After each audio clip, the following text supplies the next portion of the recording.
Have you ever been treated like an unwelcome guest in your own family? Imagine being a teenage girl forced to move your bed into a frigid garage while your sister lounges in your bedroom, only to have that same family come crawling back a decade later, desperate for your help when their financial house of cards collapses. Before we jump back in, tell us where you're tuning in from, and if this story touches you, make sure you're subscribed, because tomorrow I've saved something extra. Special for you, the journey I'm about to share follows Eliza Winters, a young woman whose childhood home became a battleground for respect, whose adolescence was spent in a converted garage that never quite kept out the cold, and whose adult life was built on the foundation of proving to herself that she mattered, even when her own mother suggested otherwise through her actions. When Eliza was 16, her parents gave her beloved bedroom to her younger sister Madison without discussion or compromise. The justification? Madison's anxiety required a larger space with better natural light. Despite Eliza's protests and tears, her belongings were relocated to the unfinished garage, with only minimal improvements to make it habitable. A space heater, some hastily installed drywall, and a curtain for privacy became Eliza's new reality, while Madison reveled in her expanded territory. For 2 years, Eliza endured this arrangement, shivering through winter nights and sweating through summer heat, using the bathroom only when the main house was accessible, sometimes resorting to gas station restrooms when locked out. She counted the days until college would provide escape from a home where her needs consistently ranked last. Her mother Diana's dismissive, "It's only temporary," and "Don't be so dramatic," became phrases that echoed in Eliza's nightmares long after she left. The day after high school graduation, Eliza packed her meager possessions and departed for state, university with a full scholarship and a part-time job already secured. She maintained minimal contact with her family over the following decade, building a successful career in architectural engineering, while her parents and sister continued making questionable financial decisions, renovating a house they couldn't afford and accumulating debt. 10 years passed. Eliza, now a respected professional with her own thriving consulting firm, received an unexpected call from her mother. The family home faced foreclosure. Madison, still living with their parents, at 26 had lost her third job that year. They needed money, specifically, they needed Eliza's money. The conversation quickly shifted from strained pleasantries to unveiled desperation, culminating in her mother's stunning statement, "Family helps family. We gave you everything growing up. Now it's your turn to give back." The audacity of this request from people who had literally relegated her to the garage awakened something profound in Eliza. The moment had arrived to confront not just her family's immediate crisis, but the years of dismissal and disregard that had shaped their relationship. This confrontation would force everyone involved to reckon with uncomfortable truths about favoritism, responsibility, and the true meaning of family obligation. What happened next would redefine not just Eliza's relationship with her family, but her understanding of her own worth and the boundaries necessary to protect it. Before we continue this remarkable journey of self-reclamation and empowerment, I should note that Eliza's story resonates with countless individuals who've experienced family dynamics where their needs were consistently sacrificed for others. Her response to this injustice offers valuable lessons for anyone who has struggled to assert their worth within relationships that habitually diminish them. Growing up in the mid-sized town of Lakeside, Connecticut, Eliza had always felt a subtle imbalance in her parents' treatment of their 2 daughters. Madison, younger by 3 years, seemed to possess an inexplicable power to command attention and resources that Eliza could never quite access. While her parents, Diana and Robert Winters, never explicitly stated a preference, their actions spoke volumes in the daily currency of affection, attention, and accommodation. The earliest memories of this disparity were small but cumulative.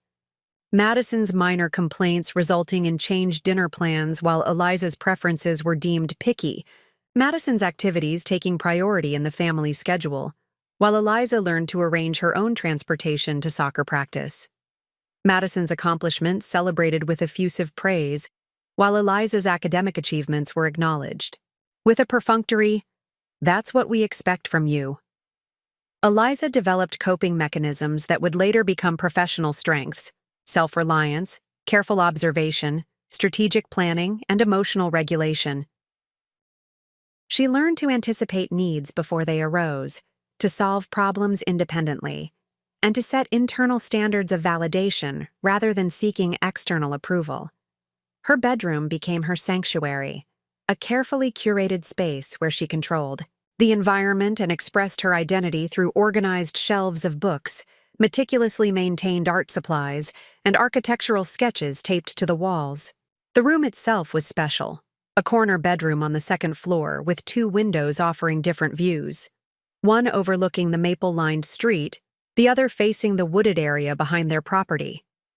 Eliza spent countless hours at her desk, positioned between these windows, drawing inspiration from both the architectural elements of neighboring homes and the organic patterns of nature. This space wasn't merely a bedroom, it was the incubator for her future career and the one place where she felt completely secure. When Madison turned 13 and began experiencing what their mother described as anxiety attacks, the family dynamics shifted dramatically. Suddenly, Madison's emotional state became the central organizing principle of the Winters household. Dinners were planned around foods that wouldn't trigger Madison's newly discovered sensitivities. Family outings were canceled at the first sign of Madison's discomfort. Diana began researching environmental factors that might contribute to anxiety, becoming convinced that Madison needed more space and natural light. The solution, presented to Eliza not as a request, but as a fait accompli, was that the sisters would swap rooms. Madison would take Eliza's larger corner room with its beneficial cross-ventilation and natural light, while Eliza would move into Madison's smaller bedroom. Eliza, then 16 and developing her own sense of identity and boundaries, objected strenuously. The resulting argument revealed fault lines in the family structure that had been developing for years. "You're being selfish," her mother declared. "Your sister has medical needs. This isn't about what you want, it's about what she needs." "Have you taken her to a doctor?" Eliza countered. "Has anyone actually diagnosed these needs?" Her father, typically conflict avoidant, interjected, "Eliza, don't make this harder than it needs to be. Sometimes being a family means making sacrifices." "Why am I always the one sacrificing?" Eliza asked, tears of frustration forming. "Why is it never Madison?" The conversation deteriorated further when Madison herself entered, immediately dissolving into tears at the tension, which only reinforced their parents' perception that she was fragile and required additional accommodation. When Eliza refused to vacate her room, the situation escalated beyond anything she could have anticipated. The following weekend, while Eliza attended a day-long academic competition, her parents relocated her belongings. Not to Madison's room as originally discussed, but to the detached garage, a space previously used for storage and occasional projects. They had hastily installed insulation on one wall, added a portable heater, and positioned her bed and desk in what they presented as a private apartment. The betrayal Eliza felt upon returning home to discover this arrangement wasn't simply about physical displacement. It was the irrefutable evidence that her position in the family hierarchy was at the bottom. Madison now occupied both her former room and her original room, effectively claiming double the space, while Eliza was literally moved outside the family home. "It's actually better than sharing a bathroom," her mother said, attempting to frame this exile as an advantage. "You're always saying you want more independence. Now you have your own space, away from everyone else." "The garage? You put me in the garage?" Eliza's voice barely functioned as the reality sank in. "There's no bathroom. There's no proper heating or cooling." "We've added a space heater," her father said, as though this resolved all concerns. And you can use the bathroom in the house anytime. Plus, we're looking into adding a half bath out here eventually. Eventually? Eliza echoed, the hollow promise hanging in the air between them. What followed was a 2-year lesson in adaptation and endurance. The promised bathroom never materialized. The single wall of insulation proved inadequate against Connecticut winters. The space heater ran constantly, creating worrying electric bills that prompted passive-aggressive comments about utility costs. The extension cord that provided power occasionally shorted out during rainstorms. The lack of proper windows meant either stuffiness or exposure to the elements. Eliza learned to structure her life around access to basic necessities. She showered at school after morning swim practice. She stayed late at the library to complete homework where heating was reliable. She carefully timed her use of the family bathroom to avoid confrontations. When locked out, which happened with increasing frequency as her parents' frustration with the difficult older daughter grew, she became adept at finding public facilities or imposing on the kindness of neighbors. Through it all, Eliza withdrew emotionally from her family while strengthening her determination to create a different future.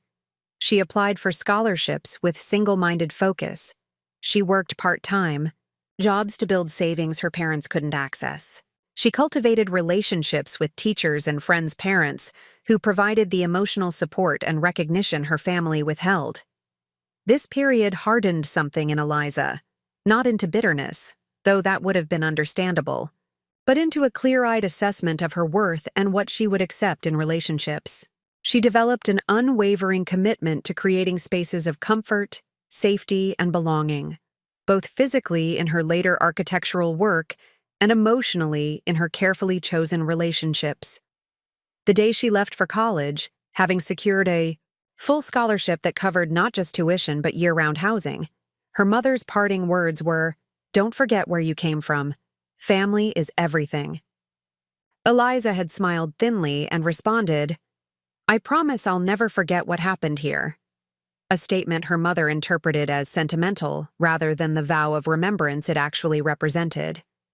She did not return for holidays during her undergraduate years.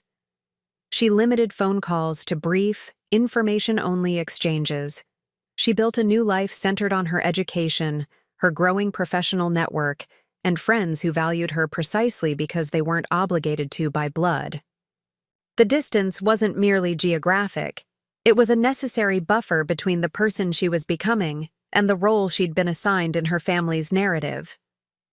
10 years passed in this careful detente, during which Eliza completed her education, established her career, and created a life defined by stability, respect, and environments of her own careful design. When the call came that would set in motion the next chapter of this family drama, Eliza was no longer the 16-year-old who could be dismissed and displaced. She was a woman who understood her value and was prepared to educate others about it, particularly those who should have recognized it from the beginning. Preparing and narrating this story took us a lot of time, so if you are enjoying it, subscribe to our channel. It means a lot to us. Now back to the story. 10 years after. Leaving her family home, Eliza Winters had meticulously constructed a life that stood in stark contrast to her turbulent upbringing. Her apartment in downtown Boston occupied the entire top floor of a renovated industrial building, a space she had personally redesigned to maximize natural light and create an environment where every element served both function and psychological comfort. The open-concept layout featured distinct zones that flowed into one another. A professional workspace dominated by a drafting table positioned near floor-to-ceiling windows, a comfortable living area centered around a fireplace with custom bookshelves, and a kitchen designed for both efficiency and the occasional elaborate dinner party. Every morning followed a carefully calibrated routine. Eliza would rise at 5:30 a.m., complete a 45-minute yoga practice on her east-facing balcony, prepare a nutritious breakfast, and review her schedule for the day. By 7:15, she would be dressed in one of her signature architectural outfits, structured, Blazers over simple basics, always with comfortable yet professional footwear, ready to navigate construction sites as easily as client meetings. This level of organization wasn't merely preference. It was a hard-won strategy developed over years of navigating unpredictability. Winter's Architectural Solutions, Eliza's consulting firm, had grown from a one-woman operation to a boutique, practice employing 7 people.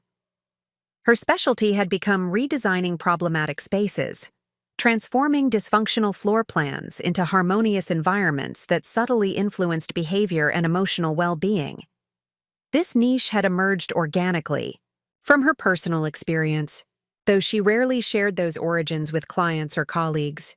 Her ability to identify spatial arrangements that created tension or hierarchy had proven remarkably valuable, particularly for clients navigating complex family dynamics or workplace politics. "Space shapes experience," read the elegant tagline on her company's marketing materials. "We design environments that foster connection, equality, and purpose." Her professional reputation had been steadily growing, with a recent feature in Architectural Digest highlighting her renovation of a historic Boston property that had been divided into condominiums.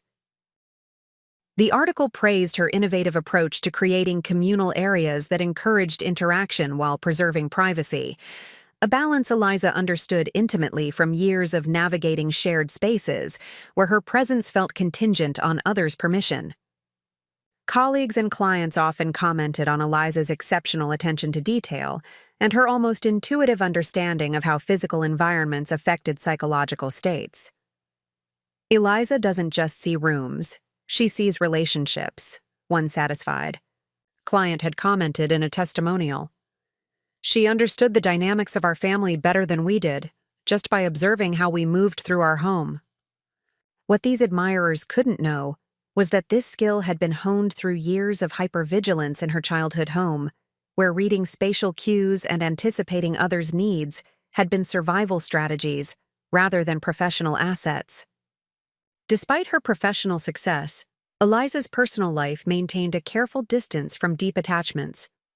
She had close friends, primarily fellow professionals she'd met through industry events or former classmates who had also settled in Boston. But these relationships were characterized by mutual respect and shared interests rather than emotional vulnerability. Her romantic history consisted of a series of relationships that never quite progressed beyond companionable dating before she would identify some incompatibility that necessitated ending things. Dr. Claire Bennett, a therapist Eliza had been seeing monthly for 4 years, had gently suggested that these relationship patterns might relate to her family history. "You've created a life where you maintain complete control over your environment," Claire had observed during a recent session. "That's been adaptive and has helped you build remarkable success. But I wonder if it also prevents the kind of vulnerability that deeper relationships require." Eliza had acknowledged this insight with her characteristic thoughtfulness. "I understand the theory," she'd replied, "but I've seen the alternative. Emotional entanglements where one person's needs consistently trump another's. I'm not convinced that's better." This perspective informed all of Eliza's relationships, including the carefully managed distance she maintained from her family. Contact had dwindled to birthday texts, obligatory Christmas cards, and brief superficial phone conversations on major holidays. Interactions that Eliza approached with diplomatic precision, revealing nothing substantive about her life while politely deflecting invitations to visit Lakeside. Her mother occasionally attempted more significant connection with chatty emails about Madison's latest activities or neighborhood gossip, messages that Eliza would respond to days later with pleasant but uninformative replies. Her father's communication was even more minimal, typically limited to forwarded jokes or articles about architecture he thought might interest her, never acknowledging the elephant in the room of their fractured relationship. Madison herself rarely initiated contact directly, though she would occasionally comment on Eliza's infrequent social media posts with enthusiastic emojis or brief congratulations for professional achievements. These digital exchanges maintained a facade of normalcy that all parties seemed invested in preserving, a tacit agreement not to disturb the delicate equilibrium established over years of distance. Eliza had constructed an extensive support network entirely separate from her family. Her close friend Naomi Thompson, a commercial real estate developer she'd met during graduate school, often served as her +1 for industry events. James Chen, who ran an engineering firm that frequently collaborated with her practice, had become a trusted advisor on business matters. Her administrative assistant, Vanessa Rodriguez, had been with her since the company's founding and understood Eliza's needs and preferences better than anyone else in her daily life. These relationships, while genuine, all operated within carefully established boundaries. Eliza was generous with her time, attention, and resources, but selective about what parts of herself she revealed. Few people in her current life knew the full story of her family background or understood the significance of her almost obsessive commitment to creating equitable spaces. Her apartment reflected this selective openness, beautifully designed to welcome guests while maintaining private areas that remained inaccessible. She hosted dinner parties with effortless elegance, but never overnight guests. Colleagues were invited to professional gatherings, but rarely to purely social events. The result was a life rich with connection, but carefully structured to prevent the kind of vulnerability that had once left her sleeping in an unheated garage. Financial security had become another cornerstone of Eliza's carefully constructed world. Beyond her successful business, she maintained substantial savings, diverse investments, and owned her apartment outright, a level of financial responsibility that stood in marked contrast to her parents' pattern of living slightly beyond their means. She monitored her finances weekly, meeting quarterly with her financial advisor to review and adjust her portfolio. This vigilance wasn't motivated by materialism, but by a deep-seated need for security after years of being treated as an expendable family member. Her evening routine mirrored the structured approach of her mornings. After returning from work around 7 p.m., she would change into comfortable clothes, prepare a simple but nutritious dinner, and spend 2 hours on either personal creative projects or professional development. By 10:30, she would complete her nighttime rituals and retire to bed with a book, typically falling asleep by 11:15. Weekends followed a similarly organized pattern, with time allocated for exercise, socializing, cultural events, and necessary household maintenance.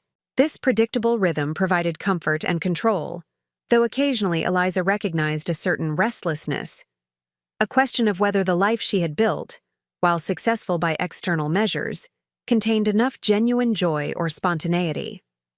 These moments of existential questioning typically arose during rare disruptions to her routine, like the unexpected weekend rainstorm that had recently canceled her plans to attend an outdoor sculpture exhibition, leaving her at loose ends in her perfectly appointed apartment.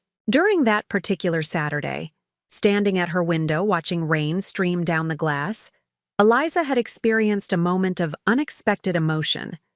The sight of a young family huddled under a single umbrella, laughing as they navigated puddles, together, had triggered a complex response.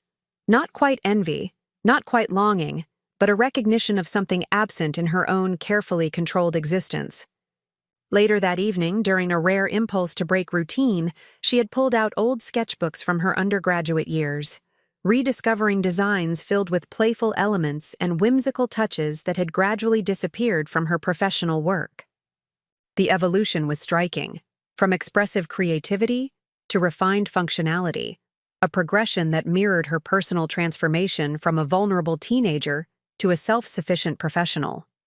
These moments of reflection had become more frequent over recent months, coinciding with her 36th birthday, and a growing sense that the structures she had built to protect herself might also be limiting her.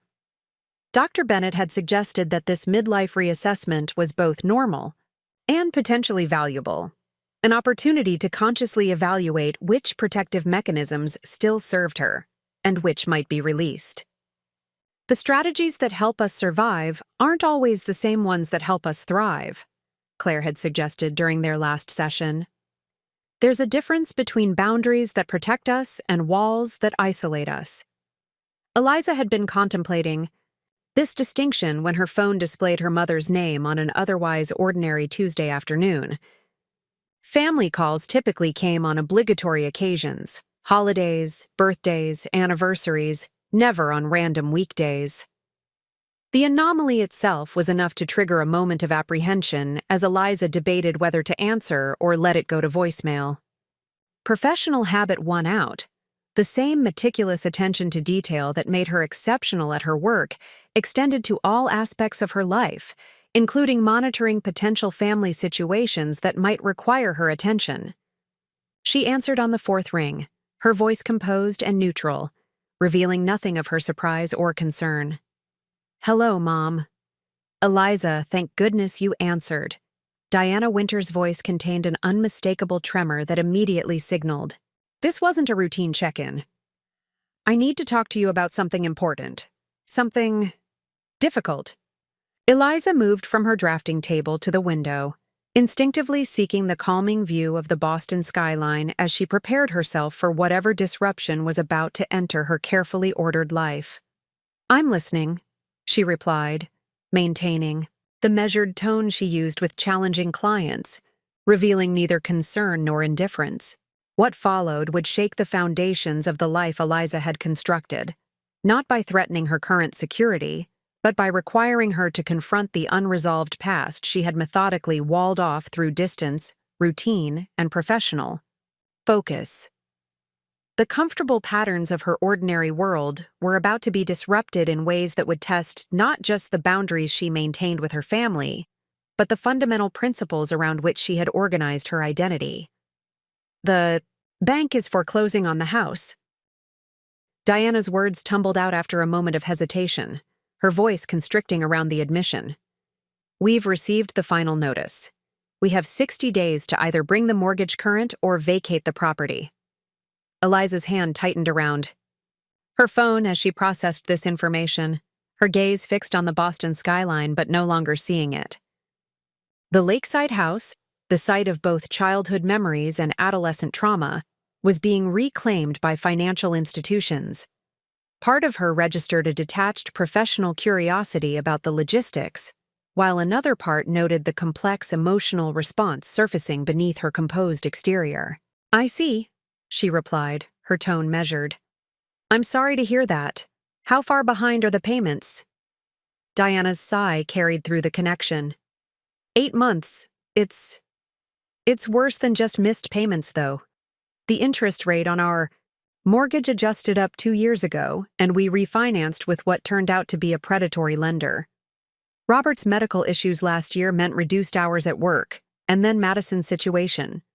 Eliza leaned against the window frame, processing the familiar pattern in her mother's explanation. A series of unfortunate circumstances presented as unavoidable fate rather than consequences of choices.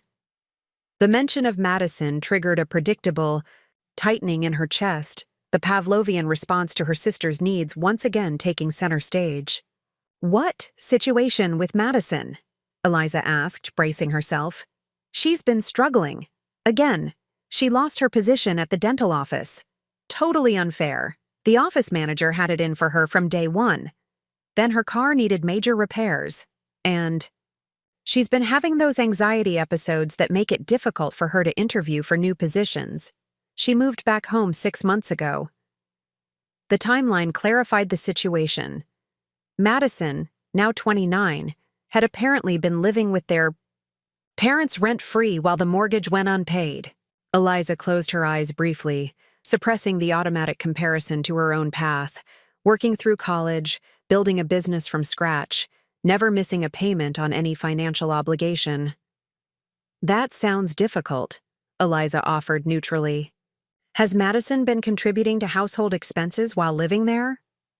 The momentary silence confirmed what Eliza had already intuited. "She can't right now," Diana finally responded, a defensive edge creeping into her voice. "She's focusing on her mental health. Her therapist thinks demanding financial contribution would add counterproductive stress during her recovery process." Eliza moved to her kitchen, instinctively seeking the comfort of routine as she prepared a cup of tea with precise movements. "I understand this is a challenging situation, Mom. What are you and Dad considering as options?" Another pause, longer this time. The sound of Diana taking a deep breath came through the speaker. "That's why I'm calling, Lizzie." The childhood nickname, unused for years, signaled the shift Eliza had been anticipating. "We need help. Substantial help. The bank requires $42,000 to stop the foreclosure process. That's the arrears plus penalties. Your father and I have exhausted our resources, and Madison isn't in a position to assist." The amount hung in the air between them.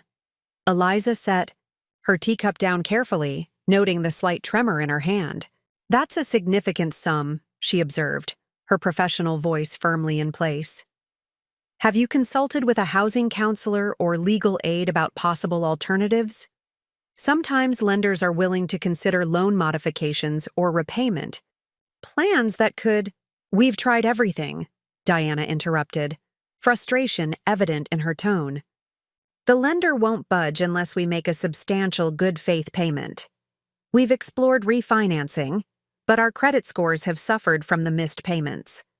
We've looked into selling, but the market in Lakeside is down, and the house needs repairs before it would qualify for conventional financing for a buyer." Eliza remained silent, waiting for the direct request she knew was coming. "You're doing well, Eliza. Your business has been featured in magazines. You live in that fancy Boston apartment. We wouldn't ask if we had any other options, but this is our home, your childhood home." The irony of this appeal wasn't lost on Eliza. The same home from which she had been exiled to the garage was now being presented as a sentimental touchstone that should motivate her financial intervention. "What exactly are you asking me to do?" Eliza kept her voice even, despite the emotional undertow threatening her composure. "We need you to help with the arrears. If you could cover the $42,000, we could regroup and figure out a sustainable plan going forward.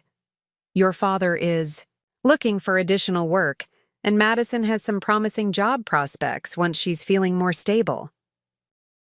Eliza's analytical mind automatically calculated the financial implications.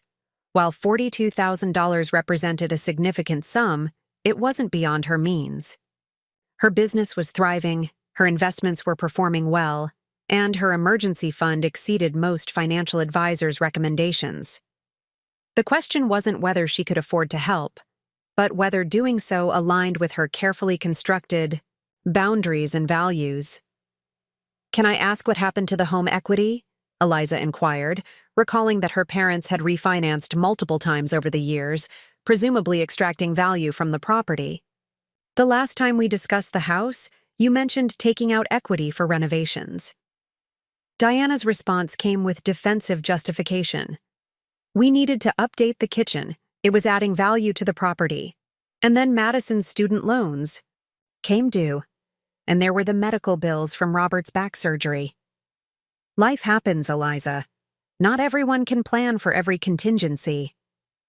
The passive criticism stung more than Eliza wanted to admit. Her meticulous financial planning wasn't neurotic overcaution. It was a hard-won strategy developed precisely to avoid the kind of crisis her family now faced. Beneath her mother's explanation lay an implicit comparison: Eliza's careful, controlled approach to life versus her family's more spontaneous, emotionally driven decisions. In Diana's framing, Eliza's stability was portrayed almost as a character flaw, evidence of rigidity rather than responsibility. "I understand life presents unexpected challenges," Eliza replied diplomatically. "I'll need to review my finances and consider this carefully. This isn't a decision I can make immediately during this call." "We don't have much time, Eliza. The foreclosure process is already underway." "I appreciate the urgency, but I won't make a financial commitment of this magnitude without proper consideration. I can let you know my decision by the end of the week." Diana's disappointment was palpable even through the phone connection. "This is family, Eliza. When family needs help, you don't need to check your spreadsheets first." The comment crystallized exactly why Eliza had maintained her careful distance over the years. In her family's worldview, emotional appeals trumped rational consideration. Family obligations superseded personal boundaries. The same dynamic that had once relegated her to the garage was now being deployed to access her financial resources. "I'll call you by Friday with my decision," Eliza repeated firmly. "I need to go now. I have a client meeting in 15 minutes. After ending the call, Eliza remained motionless in her kitchen, the untouched tea cooling before her. The carefully constructed rhythms of her day had been disrupted, her mental space invaded by memories and considerations she typically kept strictly compartmentalized. She glanced at her watch, noting that she actually had 43 minutes before her next meeting. The fabricated time constraint had been an escape mechanism, a technique learned long ago for extracting herself from family interactions that threatened her emotional equilibrium.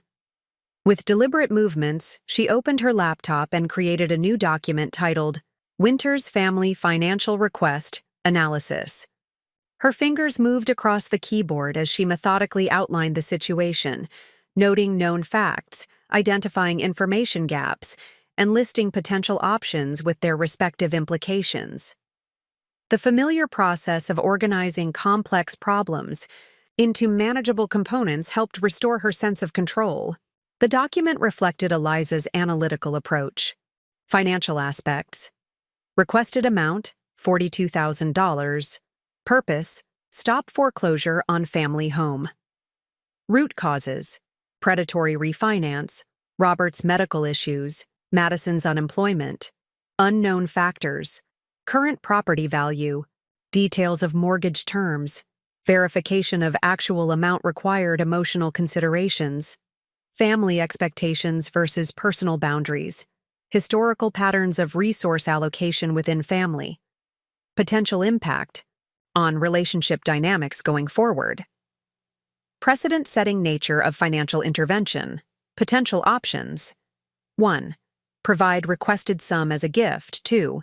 Provide requested sum as a formal loan with documentation. 3.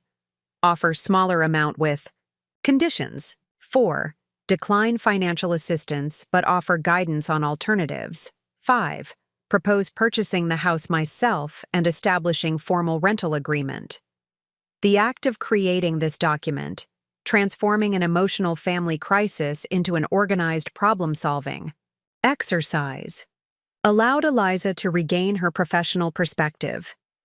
Yet even as she typed, she recognized that this situation wouldn't be resolved through analysis alone. The foreclosure represented more than a financial dilemma. It was the physical manifestation of long-established family dynamics now reaching a crisis point. While part of her wanted to simply transfer the requested funds and maintain the carefully calibrated distance she'd established, another part recognized that this moment represented something significant, a potential recalibration of her relationship with her family and, by extension, with her own past. Eliza closed her laptop and moved to the large window overlooking the city. Boston stretched before her, a landscape of achievement and independence far removed from the constraints of Lakeside. She had built this life methodically, each decision a deliberate step away from the powerlessness she had experienced in that garage bedroom. The woman who stood in this sun-filled apartment was not the same vulnerable girl who had once shivered through Connecticut winters, using public restrooms when locked out of her own home. The irony wasn't lost on her, that her family now sought access to the financial security she had created precisely because they had never cultivated similar stability themselves. The pattern was both infuriating and sadly predictable. As she watched the late afternoon light cast lengthening shadows across the city, Eliza made a decision that surprised even herself. This situation required more than a remote financial transaction or a diplomatically worded refusal. It demanded her physical presence, a direct confrontation with both her family and the spaces that had shaped her earliest understanding of her place in the world. Within an hour, she had rescheduled her appointments for the remainder of the week, arranged for her associate to handle 2 client presentations, and booked a rental car for the drive to Connecticut. She packed methodically, selecting outfits that conveyed professional competence rather than emotional vulnerability. Into her briefcase went her laptop and a folder containing her parents' previous financial disclosures, gathered during their brief discussion of estate planning several years earlier. Eliza didn't call her mother to announce her impending arrival. The element of surprise would prevent the family from preparing a united emotional appeal or rehearsing justifications. She would arrive unannounced, assess the situation directly, and make decisions based on her observations rather than filtered narratives. As she locked her apartment door, Eliza recognized that this journey wasn't merely about addressing a financial crisis. It represented a confrontation with the unresolved aspects of her past, a reclamation not just of physical space, but of narrative control. The foreclosure had created an unexpected opportunity to revisit and potentially redefine the power dynamics that had shaped her relationship with her family. The 3-hour drive to Lakeside would give her time to prepare mentally for whatever awaited her there. Whether she ultimately provided financial assistance or not, Eliza knew that this return would permanently alter the carefully maintained equilibrium of the past decade. Something fundamental would change, either within her family's understanding of their relationship with her or within her own relationship to her past. The familiar contours of Interstate 84 stretched before Eliza as she navigated her rental car westward toward Lakeside. Each mile marker represented a step backward in time, toward the life she had systematically distanced herself from. Despite the rational approach she had taken to this impromptu journey, Eliza found herself instinctively resisting the pull of her hometown, her hands gripping the steering wheel more tightly as exit numbers grew increasingly familiar. This resistance manifested in small but telling ways. She bypassed the usual family-friendly diner where her parents had always stopped during road trips, opting instead for an anonymous highway service area. When her navigation system suggested the quickest route through Lakeside Center, she deliberately chose an alternate path that avoided passing her former high school.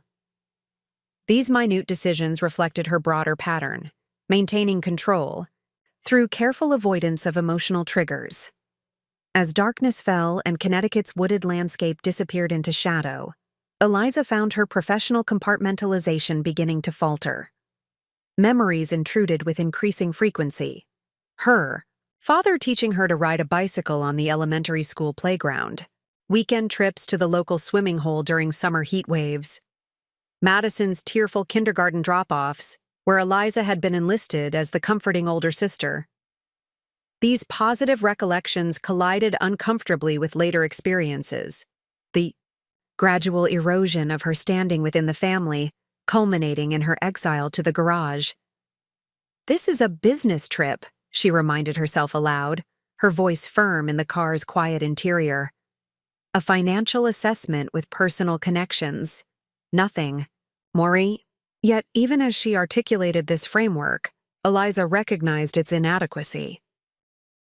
The financial request had breached the careful boundaries she had constructed, forcing a confrontation with aspects of her history she had professionally analyzed but emotionally sidestepped.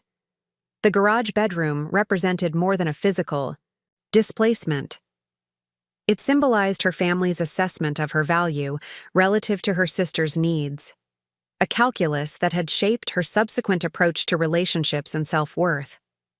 Arriving in Lakeside shortly after 9 p.m., Eliza drove past the turn to her parents' neighborhood, continuing instead to the Lakeside Inn, a modest hotel on the town's commercial strip.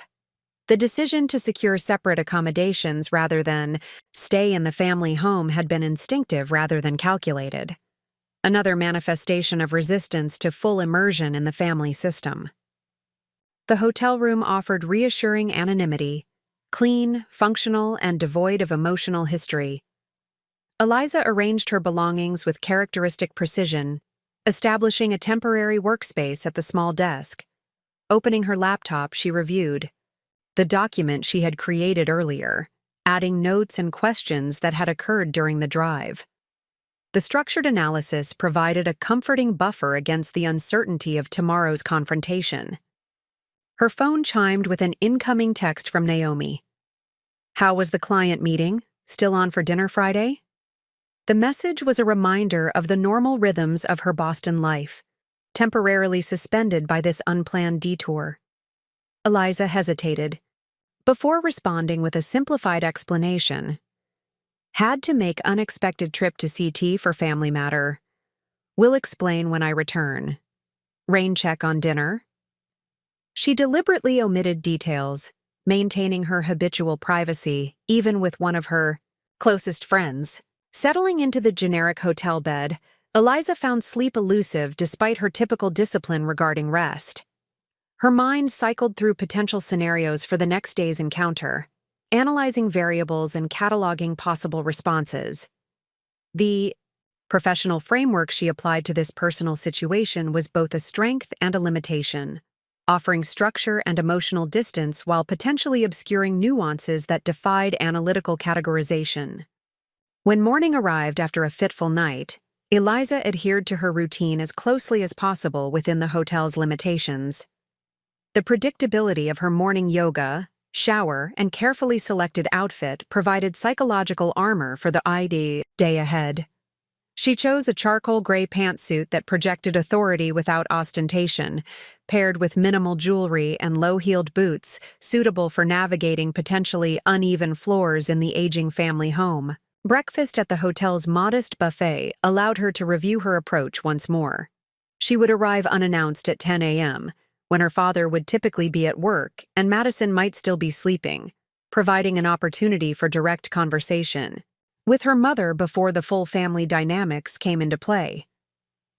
Her objectives were clear: assess the actual financial situation firsthand, evaluate the physical condition of the property, understand the current family circumstances, and then make an informed decision regarding intervention. As Eliza drove the familiar route to Maple Street, her resistance intensified. Physical manifestations surfaced: a slight elevation in heart rate, tension across her shoulders, a barely perceptible tremor in her typically steady hands. Dr. Bennett would identify these as normal stress responses to a triggering situation, but the recognition provided little comfort as Eliza turned onto the street where she had spent her formative years. The neighborhood appeared smaller than in her memory, the once impressive homes showing signs of deferred maintenance and economic stagnation. Lakeside had never recovered fully from the manufacturing decline that had affected many Connecticut towns, a reality reflected in peeling paint, aging vehicles in driveways, and for-sale signs that had clearly been posted for extended periods. Her parents' colonial-style house came into view, and Eliza's breath caught involuntarily. The blue paint she remembered had faded to a weathered gray, with visible areas of peeling around the trim. The front garden, once her mother's pride, showed signs of neglect with overgrown shrubs and empty spots where perennials had failed to return. Most telling was the detached garage, her former bedroom, which now sagged noticeably on one side, its door hanging slightly ajar. Eliza parked at the curb rather than in the driveway, another small act of resistance, positioning herself as a visitor rather than a returning family member. She sat motionless for several minutes, observing the property with the designer's analytical eye. The roof appeared to need replacement, with visible buckling in sections. The front steps had been temporarily repaired with plywood rather than properly rebuilt. The cumulative effect suggested years of addressing symptoms rather than underlying problems, a pattern that extended beyond home maintenance to the family's broader approach to challenges. With a deep breath that did little to release the tightness in her chest, Eliza gathered her briefcase and approached the front door. Her knock, 3 precise taps, reflected her professional rather than familial presence. The sound of movement inside preceded the door opening to reveal her mother, whose expression transformed from polite inquiry to shock. "Eliza?" Diana Winters stood frozen in the doorway, her hand still gripping the handle. At 58, she appeared older than her years, with deeper lines etching her face and gray dominating her once auburn hair. She wore faded lounge pants and a worn cardigan, attire suggesting she no longer maintained the carefully coordinated appearance Eliza remembered from childhood. "Hello, Mom," Eliza responded, maintaining her composed demeanor despite the emotional current running beneath. "I thought it would be better to discuss the situation in person rather than over the phone. May I come in?" Diana stepped back automatically, her surprise giving way to a complex mixture of emotions, relief, apprehension, and something resembling guilt flickering across her features. Of course. I just wasn't expecting. We would have cleaned if we'd known you were coming." The interior of the house revealed the same pattern of neglect and temporary fixes Eliza had observed outside. The once elegant entryway featured scuffed floors and a missing newel cap on the banister. The living room furniture, visible through an archway, appeared to be the same pieces from her childhood, now showing significant wear. Most striking was the pervasive clutter, stacks of mail on side tables, discarded clothing draped over furniture, empty mugs collecting on surfaces, creating an atmosphere of disorganization that contrasted sharply with Eliza's meticulously ordered apartment. "Would you like coffee?" Diana offered, leading the way to the kitchen. "I just made a fresh pot." "Yes, thank you." Eliza followed, noting how her mother's movements seemed smaller somehow, her once confident stride reduced to cautious steps. The kitchen revealed further evidence of the financial strain Diana had described. The renovated space featured mid-grade appliances now showing significant wear, laminate countertops already bubbling at the seams, and cabinet doors hanging unevenly on stressed hinges. The renovation her mother had defended as adding value appeared to have been executed with insufficient quality to maintain its function or aesthetic over time. As Diana busied herself with cups and cream, Eliza placed her briefcase on the kitchen table, deliberately clearing space amid scattered papers and yesterday's dishes. The act of imposing order on this small area provided momentary comfort amid the disorienting return. "I assumed Dad would be at work," Eliza commented, accepting the mug her mother offered. Diana's expression tightened.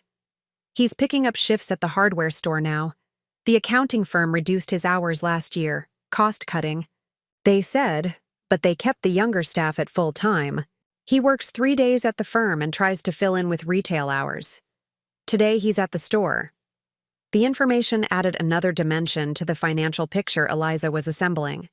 Her father, once a respected senior bookkeeper at a local accounting practice, had apparently experienced age discrimination disguised as economic necessity, a common pattern in struggling regional businesses.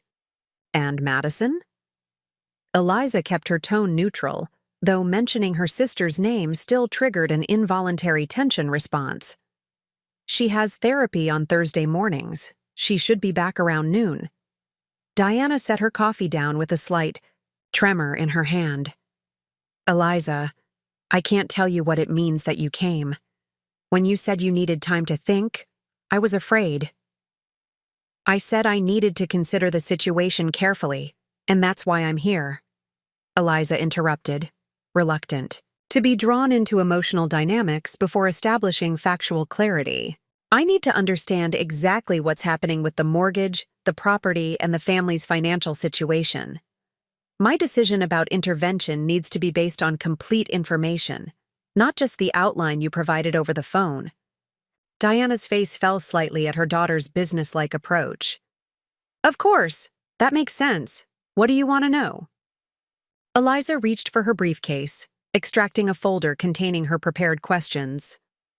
"Let's start with the mortgage. I need to see the foreclosure notice, any communication from the lender, and documentation of the current loan terms." This direct approach triggered visible resistance in Diana, whose posture stiffened. "Eliza, I understand you want details, but this feels very clinical.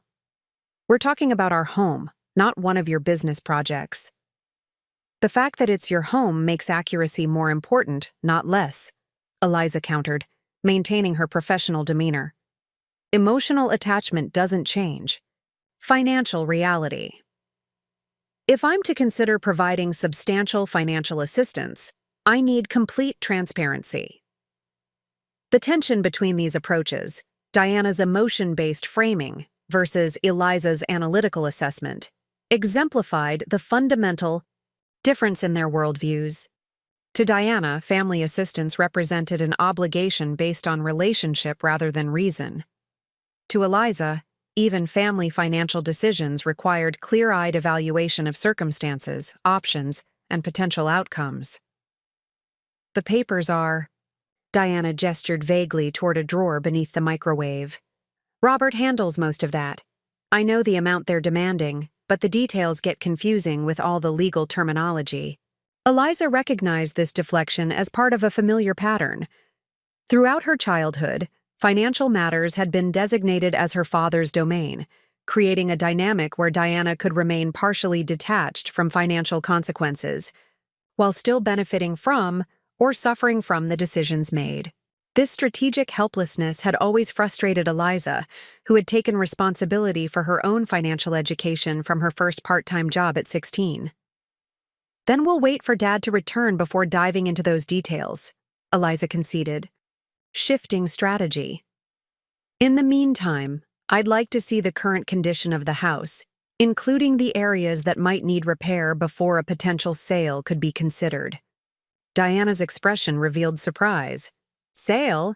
We're not selling, Eliza. That's why we need your help with the mortgage, so we can stay here. All options need to be evaluated, Eliza responded evenly. The financial assistance you've requested would address immediate foreclosure concerns but not the underlying sustainability issues. If the current mortgage payment wasn't manageable before, it won't suddenly become affordable without structural changes to the household finances. This rational assessment provoked visible resistance from Diana, who crossed her arms defensively. This is our home, your childhood home. The idea that we should just sell it like it's any piece of property. Mom, Eliza interjected, her professional facade momentarily cracking to reveal the frustration beneath. This house stopped being my home the day my belongings were moved to the garage while I was at a school competition. Let's not invoke sentimental attachment selectively. The statement hung between them, disrupting the careful avoidance that had characterized their relationship for years. Diana's face flushed, her eyes dropping to the coffee mug clutched in her hands. That was a different time, a difficult situation with Madison's needs. I understand that's how you see it, Eliza interrupted, reclaiming her composed demeanor, but it informs my perspective on the current situation. I'm here to help assess options and potentially provide assistance, but I won't pretend this is about preserving my connection to a cherished family home. The clarity of this boundary setting triggered Diana's tears, a response Eliza had anticipated and steeled herself against. Emotional displays had frequently served as effective deterrents to difficult conversations throughout her childhood. Today, she observed her mother's distress with compassion, but remained focused on her purpose. I'd like to see the house now, including the garage, Eliza stated, rising from the table. A complete assessment will help me understand what we're dealing with. Diana wiped her eyes with the sleeve of her cardigan, visibly struggling with her daughter's composed persistence. The resistance between them was palpable, not merely to Eliza's analytical approach, but to the fundamental recalibration of power it represented. The daughter who had once been relegated to the margins of family consideration had returned as a potential financial savior, bringing with her an unexpected assertiveness that challenged long-established dynamics. As they moved toward the hallway, to begin the house tour, Eliza recognized that her resistance to emotional entanglement was mirrored by her mother's resistance to factual accountability. The tension between these positions would shape whatever resolution emerged from this unexpected reunion. The tour of the Winters family home unfolded like an archaeological excavation, each room revealing layers of the family's history and current reality. Eliza moved through the space with the practiced eye of a professional, noting water damage on the ceiling of the upstairs hallway, outdated electrical outlets that posed potential hazards, and windows that had been painted shut rather than properly maintained. Her mental assessment tallied mounting repair costs against the property's potential market value in Lakeside's depressed real estate environment. Diana followed with increasing discomfort, offering explanations that alternated between defensiveness and resignation. "We had someone look at that ceiling last year, but the estimate was outrageous," she commented, as Eliza examined the yellowish stain spreading across the textured surface. "Robert put a bucket up in the attic when it rains heavily." The master bedroom revealed further evidence of financial strain. Furniture that had seen decades of use without replacement. Mismatched bedding clearly selected for utility rather than aesthetics, and prescription bottles cluttering every surface. Eliza noted the medications without comment, mentally adding healthcare costs to her understanding of the household budget. "Dad's back still bothers him?" she asked, recognizing the names of several pain management prescriptions. "The surgery helped initially, but he overdid it returning to work," Diana explained. "The doctor says another procedure might be necessary, but our insurance deductible is higher now with the new plan." Each bedroom told its own story. The guest room had become a catch-all storage space, boxes stacked precariously alongside discarded exercise equipment and holiday decorations. What had once been Eliza's childhood bedroom, before her relocation to the garage, now functioned as Madison's domain, despite her sister having ostensibly moved out multiple times over the years. Madison's room presented the most striking contrast to the rest of the house. While other spaces showed neglect born of financial limitation, Madison's room featured relatively new furnishings: a queen platform bed with an upholstered headboard, a matching dresser in contemporary style, and an expensive-looking vanity table. The walls displayed professional photography of Madison in various contemplative poses, professionally framed and arranged in a gallery-style presentation. Eliza paused at the threshold, absorbing the implications of this space compared to the water-damaged ceiling in the hallway and the aging mattress in her parents' room. Resource allocation within the family remained consistent with patterns established decades earlier. Madison's comfort prioritized even amid financial crisis. "The photography is recent?" Eliza inquired, her tone neutral despite the tightness in her chest. "From last year," Diana confirmed. Madison was working with a therapist who suggested creative expression as part of her healing process. The photographer was quite renowned locally, but he gave us a discount because he said Madison had a compelling presence on camera. Eliza nodded without comment, completing her mental inventory of the space before continuing the tour. The basement revealed further concerns: evidence of periodic water intrusion, outdated wiring, and an aging furnace that would likely need replacement within the next 2 heating seasons. The kitchen, despite the renovation Diana had defended during their phone conversation, showed signs of poor workmanship and materials selected for initial appearance rather than durability. Throughout the inspection, Eliza maintained her professional demeanor, taking occasional notes and asking clarifying questions about the timing of issues or attempted repairs. This methodical approach provided emotional distance from the memories each room evoked. The kitchen table where family dinners had increasingly become battlegrounds, the living room where Madison's needs had dominated family discussions, the staircase where Eliza had once sat listening to her parents debate her college applications with less enthusiasm than they'd shown for Madison's middle school achievements.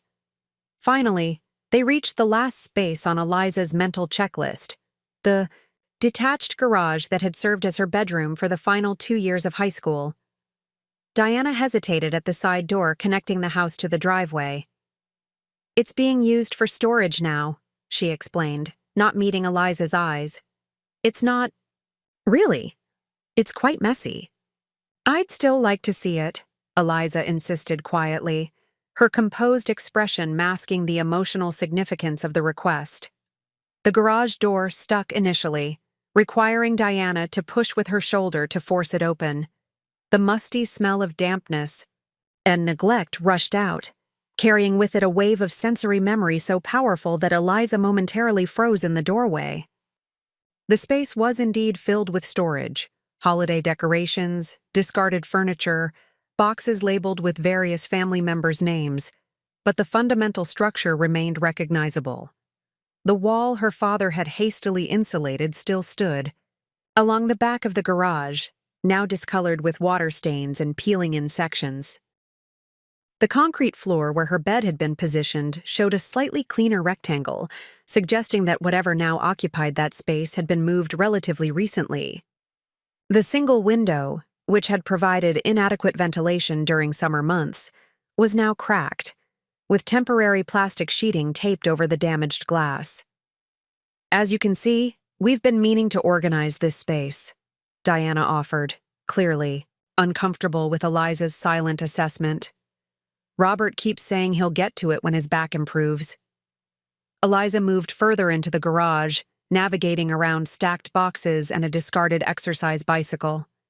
Her fingers brushed the insulated wall almost involuntarily, connecting her present self to the teenager who had pressed her palm against this same surface during winter nights, feeling the cold seep through despite the inadequate barrier.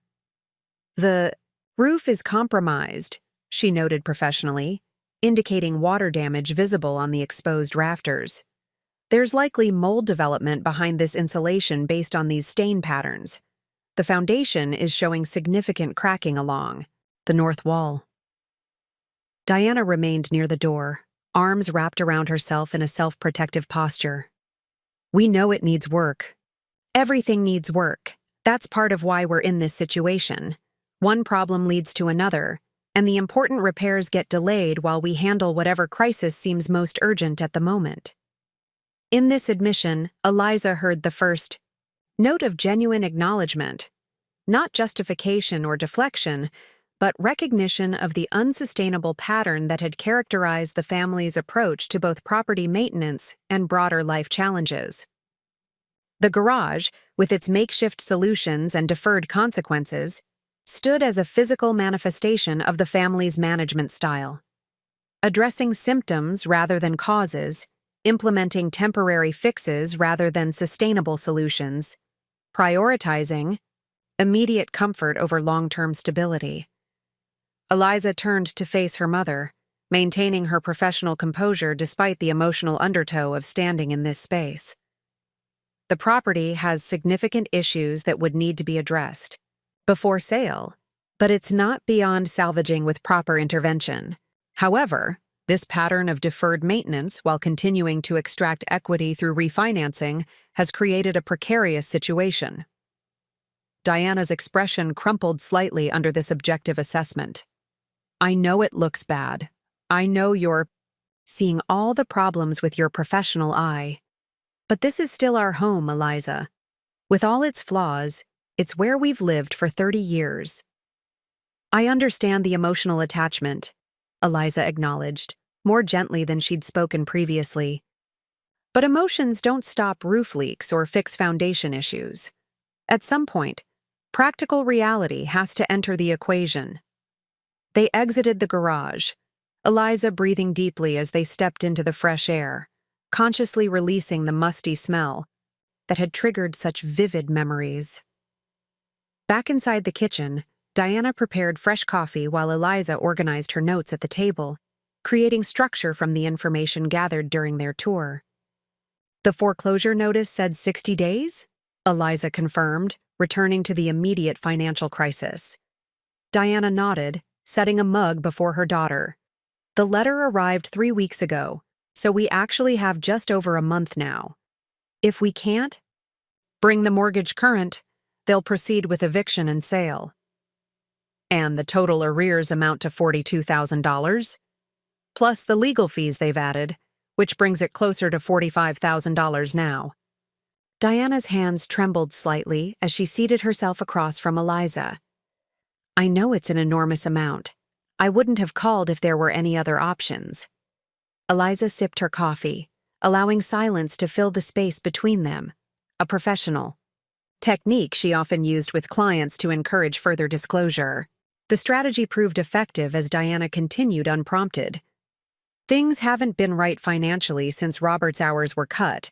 We kept thinking it was temporary, that he'd find better work, or that Madison would become more independent. We used credit cards to bridge the gaps, then consolidated that debt into a home equity line, then refinanced again when interest rates dropped temporarily. This cascade of financial decisions revealed a pattern of short-term thinking that had created compounding consequences. Eliza recognized that any intervention would need to address these underlying behavioral patterns rather than simply resolving the immediate crisis. "When did Madison move back home most recently?" she asked, shifting focus to the household composition. Diana stared into her coffee. "About 8 months ago. She had been sharing an apartment with friends, but there was some conflict over expenses. She said they were taking advantage of her generosity, making her cover utilities when she wasn't even home that much. The timing aligned with the beginning of missed mortgage payments, suggesting a connection between Madison's return and the escalation of financial strain." Eliza made a note without commenting directly on this correlation. "Does she contribute to household expenses?" Diana's hesitation provided the answer before her words. "Not formally. She helps with groceries sometimes, and she's supposed to cover her own personal expenses, but with her anxiety and employment challenges." The familiar justification trailed off as Diana seemed to recognize its inadequacy in the face of impending foreclosure. For perhaps the first time, Eliza witnessed a flicker of genuine acknowledgement in her mother's expression, recognition that the patterns established years ago had contributed directly to the current crisis. "I know how this must look to you," Diana said softly, meeting her daughter's eyes with uncharacteristic directness. "The contrast between how you've managed your life and how we've managed ours. You've always been so capable, so organized. Even as a child, you seem to understand things that Madison and even we as parents struggled with." This acknowledgement, however limited, represented a significant shift in Diana's perspective. Throughout Eliza's childhood and adolescence, her self-sufficiency had been taken for granted rather than recognized as a strength, her independence interpreted as emotional distance rather than necessary self-preservation. "We didn't appreciate that enough," Diana continued, tears forming in her eyes. "We leaned on your capability instead of nurturing it.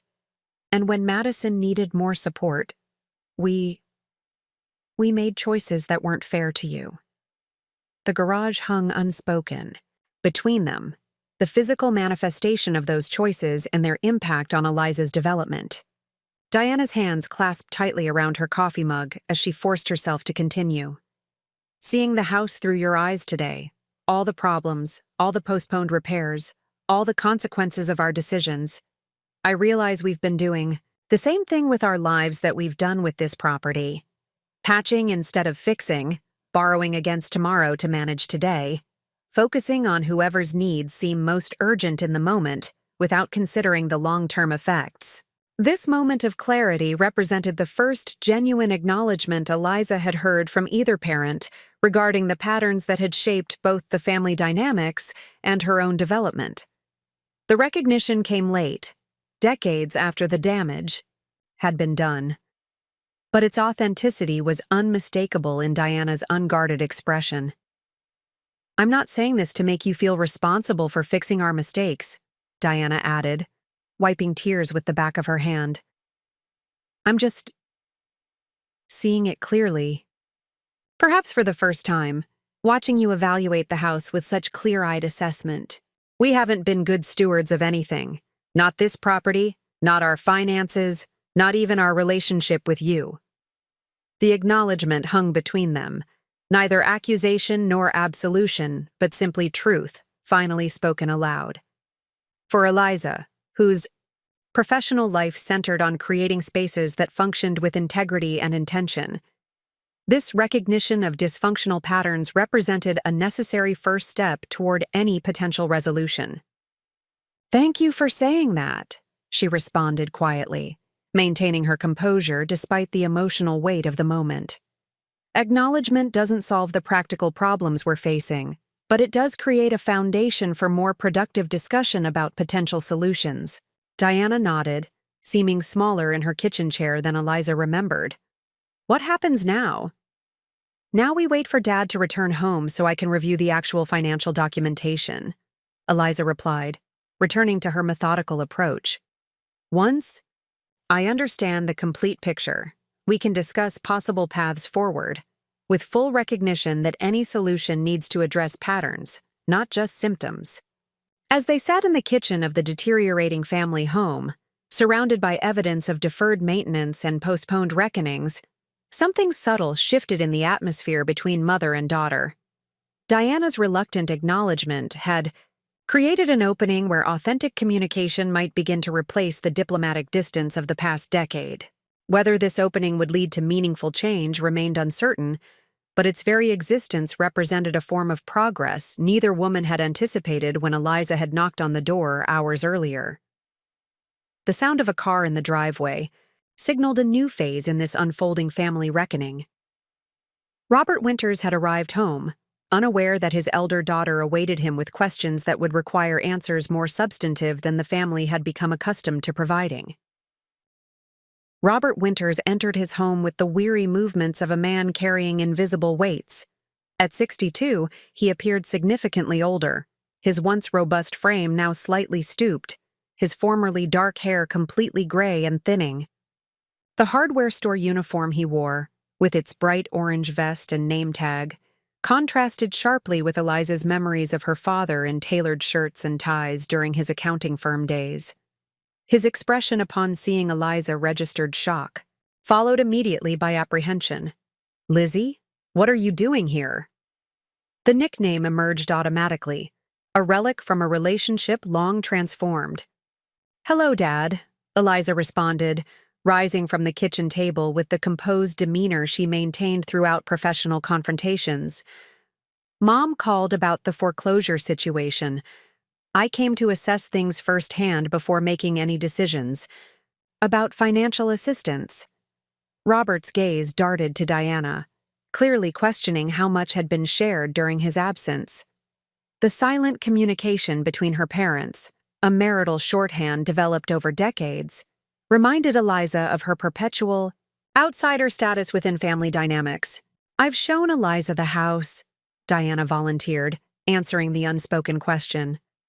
"We were waiting for you to go through the financial documents." Robert removed his vest slowly, buying time before responding. "I just got off an 8-hour shift. Could we maybe discuss this after I've had a chance to clean up and rest a bit?" The request seemed reasonable on its surface, but Eliza recognized the familiar pattern of deferral that had characterized her family's approach to difficult conversations. Time had not changed the essential avoidance strategies. "I understand. You're tired," she acknowledged. "But I've taken time away from my business to address this situation promptly. The foreclosure timeline doesn't allow for extended delays. Perhaps we could review the essential documents now, and any detailed discussion can happen once you've had a chance to rest."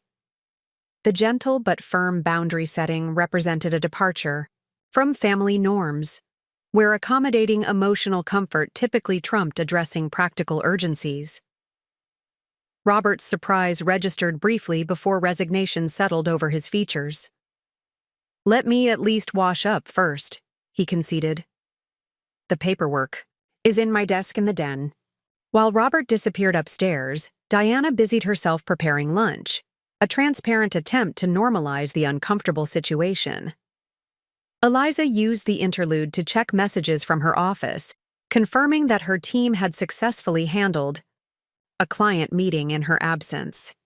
The brief connection to her Boston life provided a grounding influence amid the emotional undercurrents of the family home. When Robert returned 15 minutes later, he carried a worn, expandable file folder, bulging with papers. His hair was damp from a quick shower, and he had changed into jeans and a faded sweater that hung loosely on his frame. The transformation from the commanding father of Eliza's childhood to this diminished figure might have elicited sympathy, had she not recognized it as partly self-inflicted, the consequence of years of financial decisions that prioritized immediate comfort over long-term security. Everything related to the mortgage is in here, he said, placing the folder on the kitchen table with a heaviness suggesting it contained more than just paper. Eliza opened the folder methodically, organizing the contents into chronological stacks.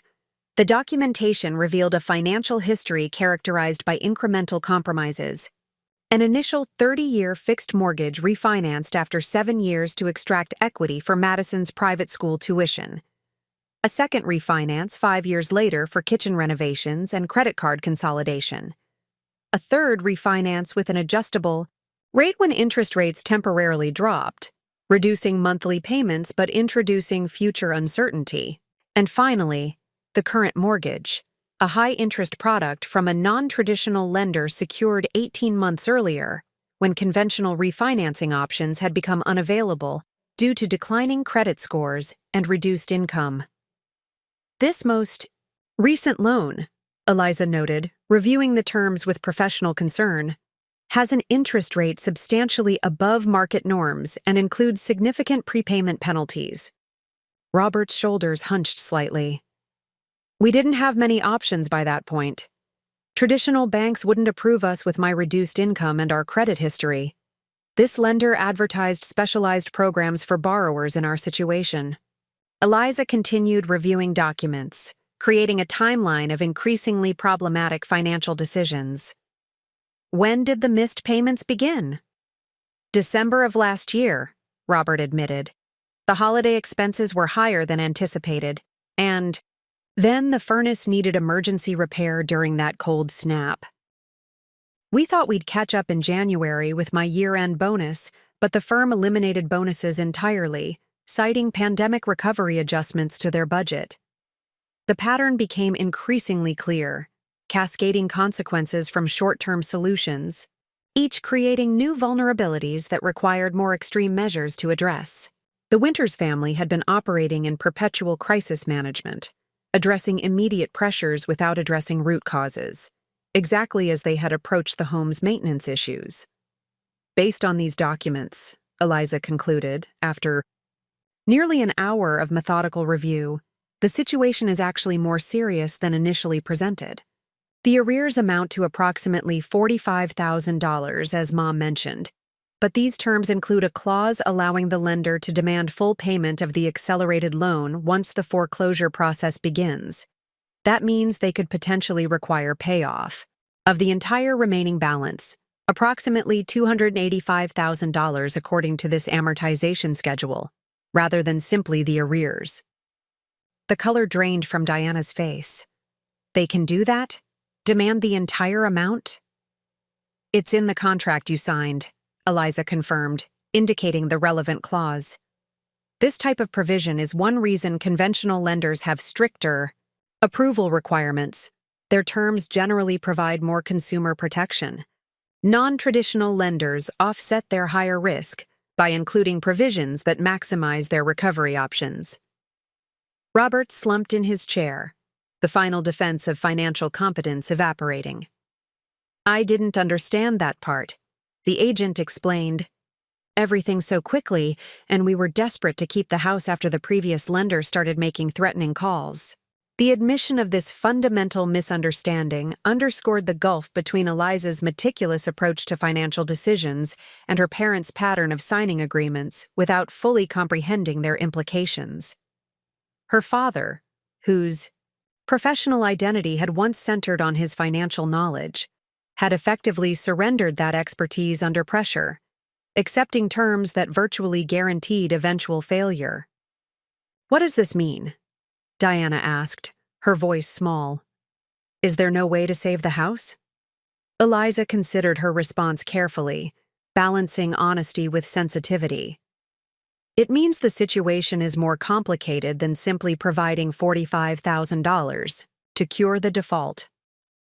Based on your current income and these loan terms, another default would likely occur within months, even if the immediate crisis were resolved. The fundamental mismatch between household income and financial obligations would remain unaddressed. This assessment, delivered with professional clarity rather than judgment, created a heavy silence in the kitchen. For perhaps the first time, Both parents seemed to truly recognize the severity of their circumstances beyond the immediate foreclosure threat. "So you're saying there's no point in helping us," Robert concluded, a defensive edge entering his voice. "You've made your successful life in Boston, and now you're here to lecture us about our mistakes." Eliza maintained her composed demeanor despite the provocative interpretation. "That's not what I'm saying at all. I'm providing an objective assessment of the situation based on the documentation you've shared. Understanding the complete picture is necessary before discussing potential solutions." Before the conversation could continue, the front door opened, followed by the sound of keys dropping into the entryway bowl. Madison had returned from therapy. Eliza braced herself for this reunion, which would undoubtedly complicate the already tense dynamics unfolding at the kitchen table. Madison appeared in the doorway, startled to a halt upon seeing her sister. At 29, she remained striking in the conventional way that had always garnered attention. Her features arranged in pleasing symmetry, her hair professionally highlighted, her figure maintained despite the reported anxiety issues. Designer, yoga wear, and carefully applied natural makeup suggested that certain priorities remained consistent despite financial limitations. "Eliza?" Madison's surprise quickly transformed into animation. "Oh my God, what are you doing here? Why didn't anyone tell me you were coming?" She moved toward her sister with arms extended for an embrace that Eliza accepted stiffly. "It was an unplanned visit," Eliza explained, disengaging from the hug with practiced politeness. "I came to discuss the family's financial situation." Madison's expression shifted, a flash of calculation visible before settling into concerned. "Contrition? You mean the house stuff? It's been so stressful for everyone." She directed this comment toward their parents with a sympathetic glance, positioning herself as a fellow victim of circumstances rather than a contributing factor. The family tableau now complete, Eliza observed the familiar dynamics reasserting themselves, Diana's protective attention shifting toward Madison, Robert's posture relaxing slightly with the introduction of his younger daughter's emotional focus, Madison herself intuitively maneuvering to center the emerging narrative around emotional experience rather than financial accountability. "I was just explaining that the mortgage situation is more complex than initially presented," Eliza stated, maintaining the factual framework despite the shifting emotional currents. "The terms include acceleration clauses that complicate potential solutions." Madison settled into a chair, arranging her features into an expression of concern while subtly redirecting attention. "That sounds so complicated and stressful. No wonder Mom's been having those headaches again." She reached for Diana's hand, establishing physical connection in the practiced way that had always effectively shifted family focus. The pattern was so familiar that Eliza might have automatically withdrawn, accepting her peripheral role as she had throughout adolescence. Instead, she remained centered in her purpose, maintaining the focus on financial reality rather than emotional narrative. "Before we discuss potential paths forward," she continued steadily, "I'd like to understand the complete household situation, including all income sources and expenses." This request for comprehensive disclosure created visible discomfort around the table. Financial transparency had never been the family's strong suit, with information typically compartmentalized and selectively shared.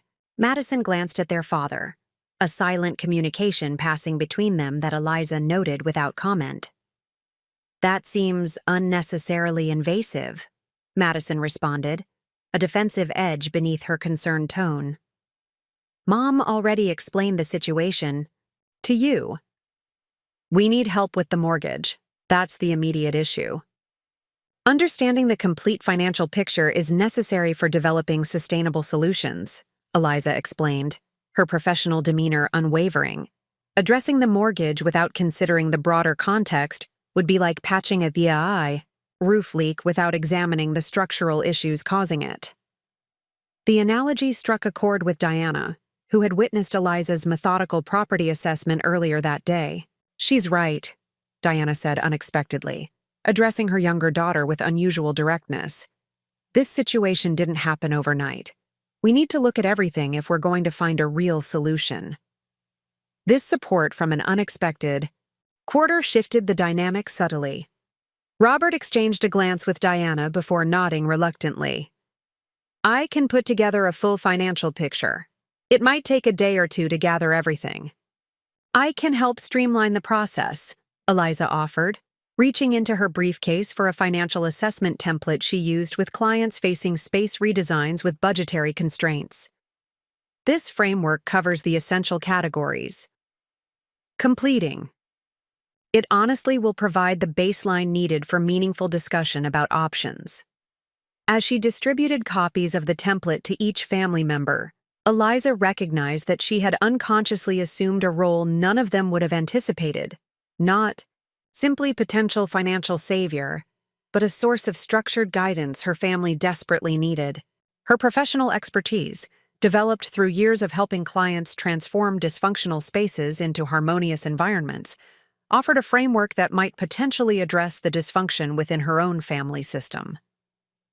I recommend that each of you complete this individually, she advised, indicating separate sections for income, expenses, assets, and liabilities. We can then consolidate the information to create a comprehensive picture of the household finances. Madison stared at the form with visible reluctance. I'm not sure how this applies to me. I'm just staying here temporarily while I sort things out. You're part of the household, Eliza responded evenly. Your presence affects the overall financial situation, whether through contributions or additional expenses. Complete transparency from everyone is essential for developing realistic solutions.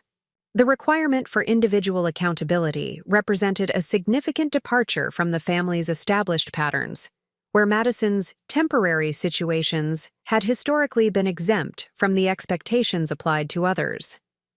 The subtle power shift was palpable in the kitchen, as Madison registered that her sister was not automatically accepting the framing that had typically shielded her from responsibility. I'll help everyone through the process, Eliza added, softening her approach slightly while maintaining the essential boundary. Financial organization isn't intuitive for everyone, but it's a skill that can be developed with proper guidance. In this offer of assistance without compromise on expectations, Eliza unconsciously embodied the mentor her family had never sought but desperately needed. Her professional expertise, developed specifically in response to the chaos she had escaped, now provided a structured approach to addressing the very patterns that had created her childhood displacement. We'll start with a complete inventory of income sources, she continued, uncapping her pen and turning to a fresh page in her notebook. Monthly averages are fine for variable income. The goal is accuracy, not precision. We need the true picture, not an idealized version. As her family hesitantly engaged with this process, providing information with varying degrees of transparency, Eliza maintained the composed demeanor that had become her professional signature. Yet beneath this calm exterior, she recognized the irony of the situation. The daughter once relegated to the garage, now guiding the family that had marginalized her, offering the very skills and perspective they had previously dismissed as unnecessary rigidity. The afternoon stretched into evening as Eliza patiently extracted financial information, clarifying confusions and gently but firmly requesting documentation for claims that seemed inconsistent or incomplete. Through this process, a more comprehensive picture emerged, not just of the mortgage crisis, but of the fundamental disconnection between resources and expenditures that had characterized the family's approach for decades. When Madison excused herself to attend a crucial dinner with friends, promising to complete her portion of the financial inventory later, Eliza simply nodded and continued working with her parents. The dynamics were shifting incrementally, with Diana and Robert increasingly receptive to the structured approach Eliza provided, recognizing perhaps for the first time the value of the very qualities they had once found inconvenient in their elder daughter. I never realized how much we've been spending on subscriptions and services, Diana admitted, reviewing the consolidated expense list Eliza had compiled. These small monthly charges add up to thousands annually. Small decisions accumulate. Over time, Eliza agreed, highlighting the relevant section. Both positive and negative financial habits compound, creating either security or vulnerability. This observation, offered as practical guidance rather than criticism, contained the essential wisdom Eliza had cultivated through her own journey from displaced teenager to successful professional. The structured approach she now shared with her family represented not just financial expertise, but a philosophy of intentional living developed through her response to early experiences of powerlessness. As Robert reviewed the preliminary household budget Eliza had constructed based on their disclosures, his expression reflected dawning recognition. "We've been operating without a comprehensive view," he acknowledged quietly, addressing immediate concerns without considering the aggregate impact. This admission, from the parent whose financial decisions had shaped family circumstances, marked a significant shift in awareness. Whether this recognition would translate into sustained behavioral change remained uncertain, but the acknowledgement itself represented an opening for potential transformation. As darkness fell outside the kitchen windows, Eliza gathered the documentation into organized files, creating structure from the previously chaotic information.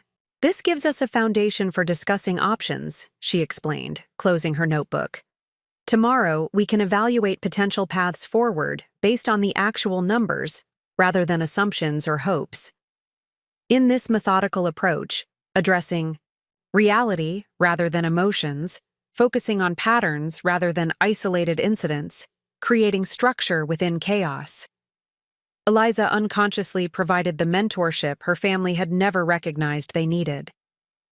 The very qualities that had once made her seem uncomfortably different from the family's emotional mode now offered potential salvation from the consequences of decades of financial improvisation. As she prepared to return to her hotel for the evening, declining the automatic offer to stay in the house, Eliza recognized that something fundamental had shifted during this long day of financial reckoning. The garage bedroom, that potent symbol of her dispensability within family priorities, had been transformed through her professional assessment into one component of a larger pattern requiring systematic address rather than emotional reaction. This perspective, the ability to see patterns rather than isolated incidents, to evaluate systems rather than symptoms, represented Eliza's hard-won wisdom, developed through years of creating functional spaces from dysfunctional environments. In offering this framework to her family, she provided something far more valuable than the financial assistance they had initially sought. She offered them a new way of seeing, not just their immediate crisis, but the accumulated patterns that had created vulnerability where security might have flourished. The next morning, Eliza arrived at the family home precisely at 9 o'clock.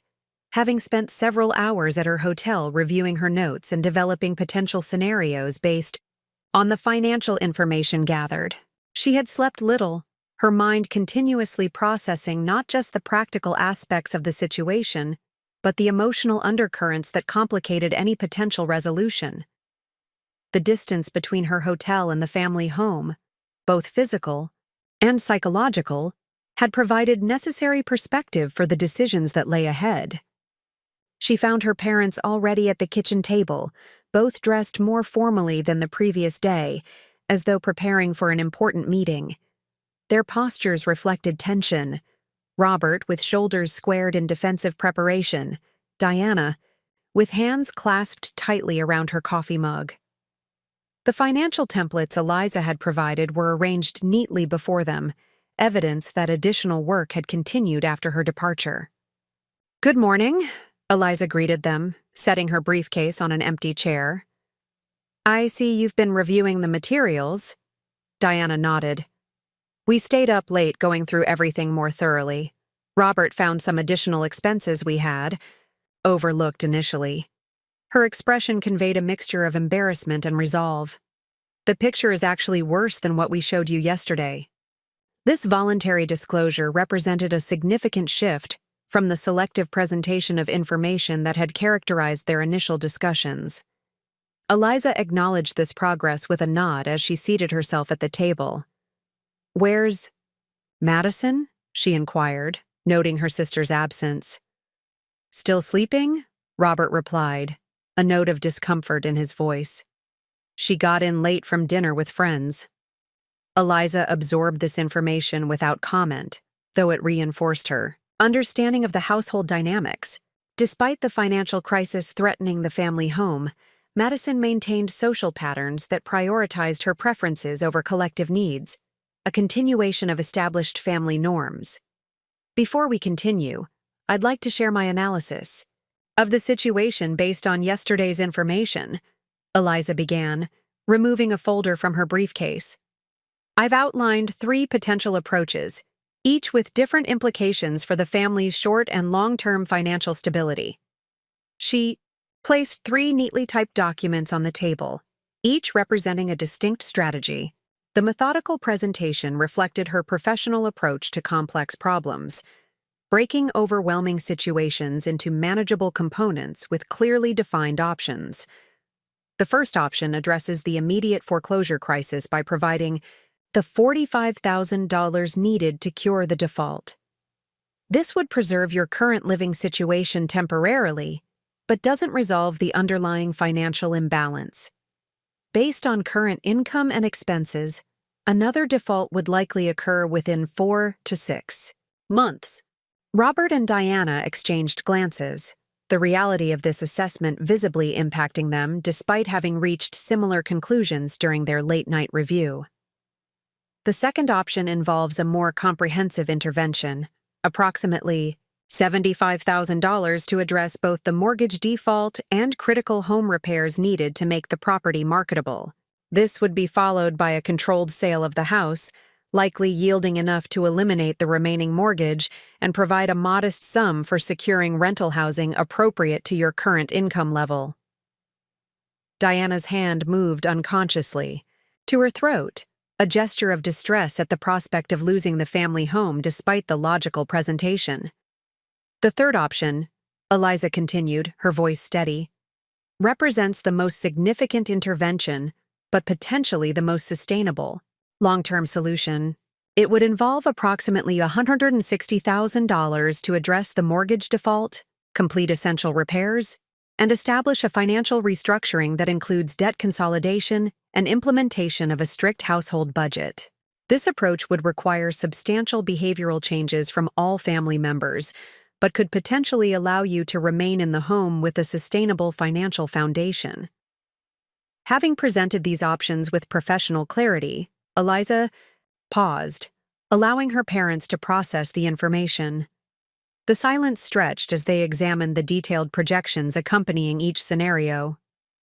"These are all very thorough," Robert finally commented, his tone revealing recognition of the effort invested in this analysis. "But they all assume you'll provide significant financial assistance. What if that's not your decision?" The question acknowledged the reality they had all been circling, that Eliza's presence didn't automatically guarantee financial rescue. Her response would define not just the practical path forward, but the nature of her relationship with her family going forward. "I haven't made a final decision regarding financial intervention," Eliza confirmed, maintaining her composed demeanor. "That determination depends partly on our discussion today and the family's willingness to address the patterns that created this situation." This conditional approach represented a significant departure from family expectations.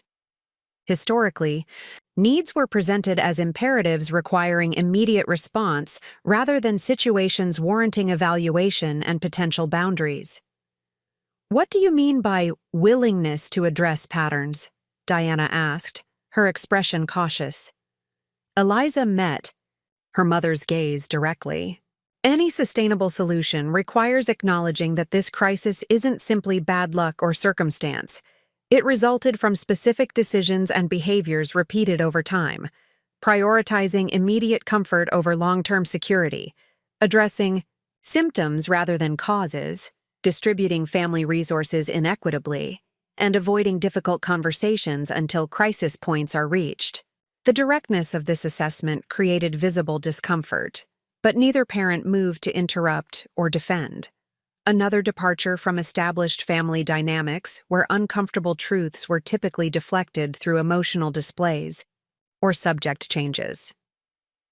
Before any financial commitment from me, I would need clear agreement on concrete changes moving forward, Eliza continued. Not just verbal assurances, but documented steps and accountability measures. Robert's expression tightened, his instinctive resistance to external oversight battling with recognition of their desperate circumstances. What kind of measures are you suggesting? That depends on which path you prefer to pursue, Eliza responded, indicating the three options before them. Each would require different specific commitments, but all would include basic elements like a detailed household budget with spending controls, regular financial review sessions, and equitable contribution from all household members, including Madison. The mention of her sister's name triggered a familiar protective response from Diana. Madison's situation is complicated. Her anxiety makes it difficult for her to maintain conventional employment.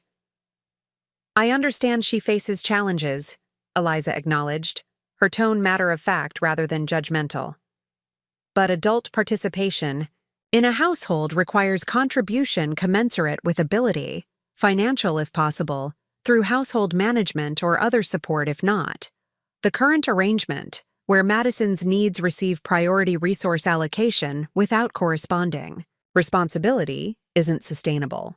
This framework, articulating expectations in terms of household functionality, rather than individual critique, represented Eliza's professional approach adapted to family dynamics. By focusing on systemic requirements rather than personal judgment, she created space for change without triggering the defensive reactions that had historically derailed difficult conversations. You're right, Robert admitted unexpectedly, his shoulders dropping as he released long-held defensive posture. We've enabled patterns that have harmed everyone, including Madison. Protecting her from normal expectations hasn't prepared her for adult responsibility. This acknowledgement, from the parent who had historically been quickest to defend Madison's exceptional status within family systems, marked a potential turning point. Diana reached for her husband's hand, tears forming but not deployed as emotional deflection as might have occurred previously. We want to do better, she said quietly. We just don't know how to change patterns that have become so ingrained.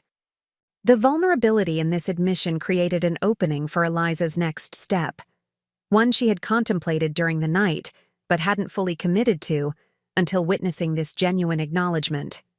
With deliberate movements, she removed a fourth document from her briefcase and placed it on the table.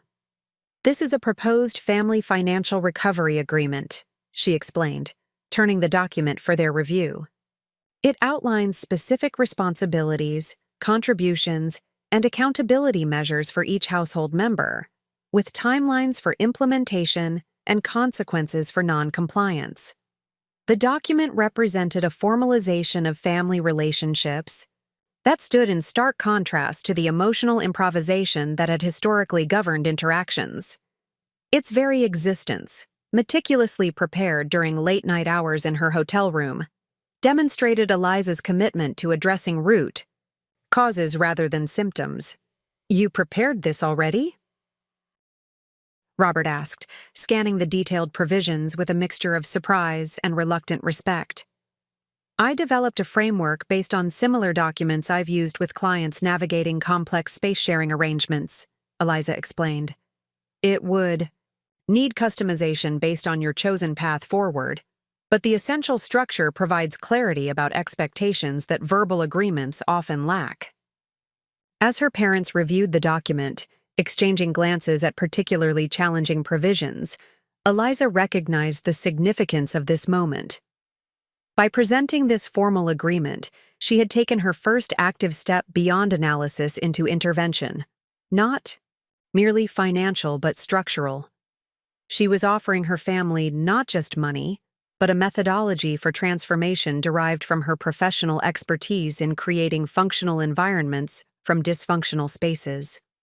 This would require Madison's participation, Diana noted, indicating sections outlining expectations for all household members. She'll resist these constraints. Yes, she likely will, Eliza agreed candidly. Change is uncomfortable, particularly when it involves relinquishing established privileges. But continued protection from natural consequences hasn't served her development, just as it hasn't served the family's financial stability. This assessment, delivered without anger or accusation, reflected Eliza's evolving perspective on her sister's position within family dynamics. Where teenage Eliza had experienced Madison's preferential treatment as personal rejection, adult Eliza recognized the systemic dysfunction that had ultimately limited everyone's growth, including Madison's. I've scheduled an appointment with a nonprofit housing counselor for tomorrow morning, Eliza continued, indicating the next concrete step in her intervention plan. They can provide objective assessment of your options regarding the existing mortgage and potential refinancing or modification possibilities. I'd like both of you to attend that meeting with me. This arrangement, made before securing their agreement, represented another departure from family patterns where Madison's schedule typically determined collective activities. By establishing this appointment and expecting their participation, Eliza subtly recalibrated family power dynamics, positioning herself as an agent of structure rather than a recipient of decisions. We'll be there, Robert agreed, recognizing the opportunity. This professional guidance represented, should Madison come as well? That depends, Eliza replied thoughtfully. Is she prepared to engage constructively with a realistic assessment of the situation? The counselor will expect transparency and accountability from all participants. The question itself challenged previous family patterns where Madison's fragility had justified shielding her from difficult realities. Diana's hesitation conveyed her internal struggle between habitual protection and recognition of its counterproductive results. Perhaps she should join us for the second half of the appointment, Diana suggested, representing a tentative step toward accountability without abandoning maternal concern entirely. After we've established the baseline situation with the counselor. Eliza nodded, accepting this incremental progress. That seems reasonable. The counselor can help explain how individual choices affect collective outcomes, which might be easier for Madison to hear from a neutral professional. As they finalized arrangements for the following day's appointment, the sound of movement upstairs signaled Madison's awakening. The impending addition of this final family member to their discussion would test the nascent changes in family dynamics. Madison appeared in the doorway moments later, dressed in silk loungewear that contrasted with her parents' more formal attire. Her expression registered surprise at finding the family gathered without her, another subtle shift from patterns where activities typically awaited her presence. "Good morning," she offered cautiously, assessing the atmosphere. "What's happening? Why is everyone so serious?" Rather than allowing her parents to explain, which would have reinstated the familiar pattern of filtering reality for Madison's comfort, Eliza responded directly. "We're reviewing the family's financial situation and discussing options for addressing the foreclosure crisis," she explained calmly. "There's a financial assessment template on the counter that needs your input to complete the household picture." Madison's expression shifted from sleepy confusion to defensive awareness. "I told you I'd fill that out later. I had plans last night." "The situation doesn't accommodate indefinite delays," Eliza replied evenly. "We've scheduled an appointment with a housing counselor tomorrow morning that requires complete financial information from all household members. Your contribution is necessary for developing viable solutions." This direct expectation, presented without apology or accommodation, challenged Madison's accustomed position within family interactions. Her glance toward their parents sought the intervention that had historically reinforced her exceptional status. Instead, Robert straightened in his chair, meeting his younger daughter's gaze with unusual steadiness. "This is important, Madison. The entire household is affected by the foreclosure situation, including you. We need your participation in addressing it." This unexpected alignment, the father who had historically protected Madison from consequences, now supporting accountability, visibly disoriented her. The momentary silence that followed represented recognition that established patterns were shifting in unpredictable ways. "Fine," Madison finally conceded, moving toward the refrigerator. With affected casualness, "I'll look at it after breakfast. The housing counselor appointment is at 9 tomorrow morning," Eliza informed her, maintaining the framework of expectation. "You should join us at 10 to discuss how individual contributions affect household sustainability." This schedule, presented as established fact rather than negotiable suggestion, represented Eliza's first active step toward restructuring family dynamics. By establishing constraints without seeking approval, she modeled the boundary setting essential for sustainable household functioning. Madison paused, yogurt container in hand, visibly processing this directive from the sister whose own schedule had once been considered eternally flexible. "I might have therapy tomorrow. I'll have to check." "The appointment can be rescheduled," Diana suggested, her tone gentle but firm, another small departure from previous patterns. "This meeting takes priority given the timeline we're facing, with the bank." This subtle but significant alignment between parents and older daughter created a momentary tableau of recalibrated family dynamics. Madison, accustomed to having her immediate needs position her at the center of family considerations, found herself expected to accommodate collective priorities, a fundamental shift in the operating principles that had governed household functioning since childhood. The tension of this adjustment hung in the kitchen air, a palpable representation of systems in flux. Eliza observed the moment without triumph or resentment, recognizing that sustainable change would require many such recalibrations, each uncomfortable but necessary for developing healthier patterns.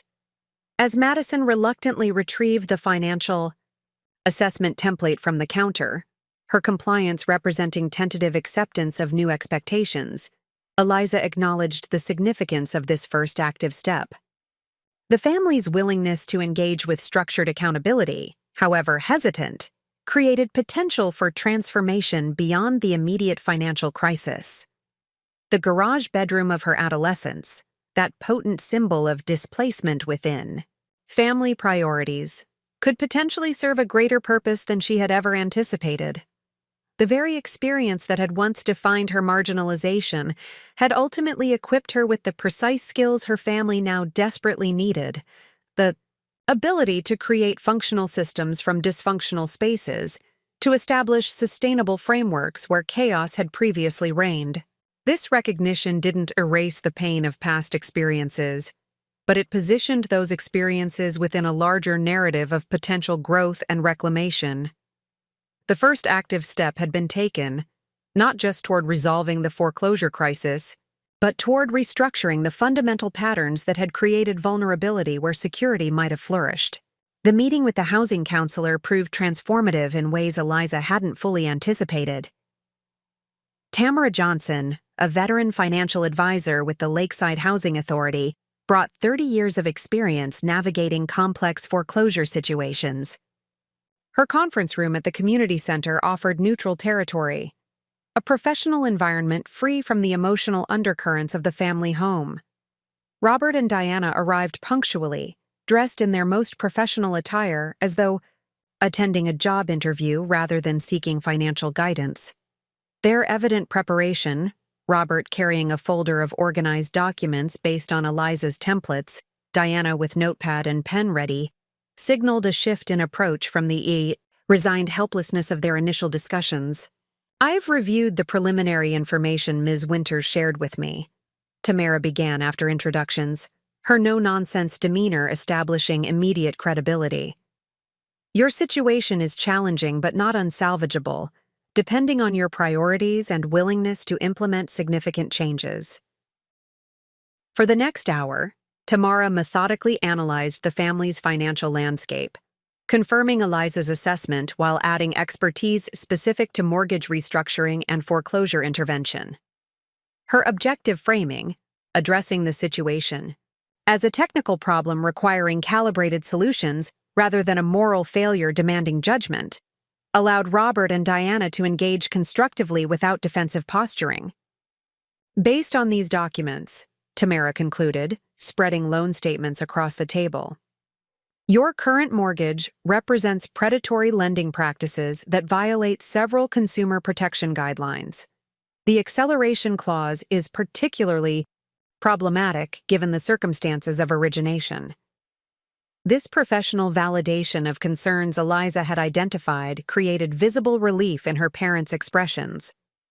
External confirmation that their situation stemmed partly from exploitative lending practices rather than solely personal failure offered psychological space for constructive engagement.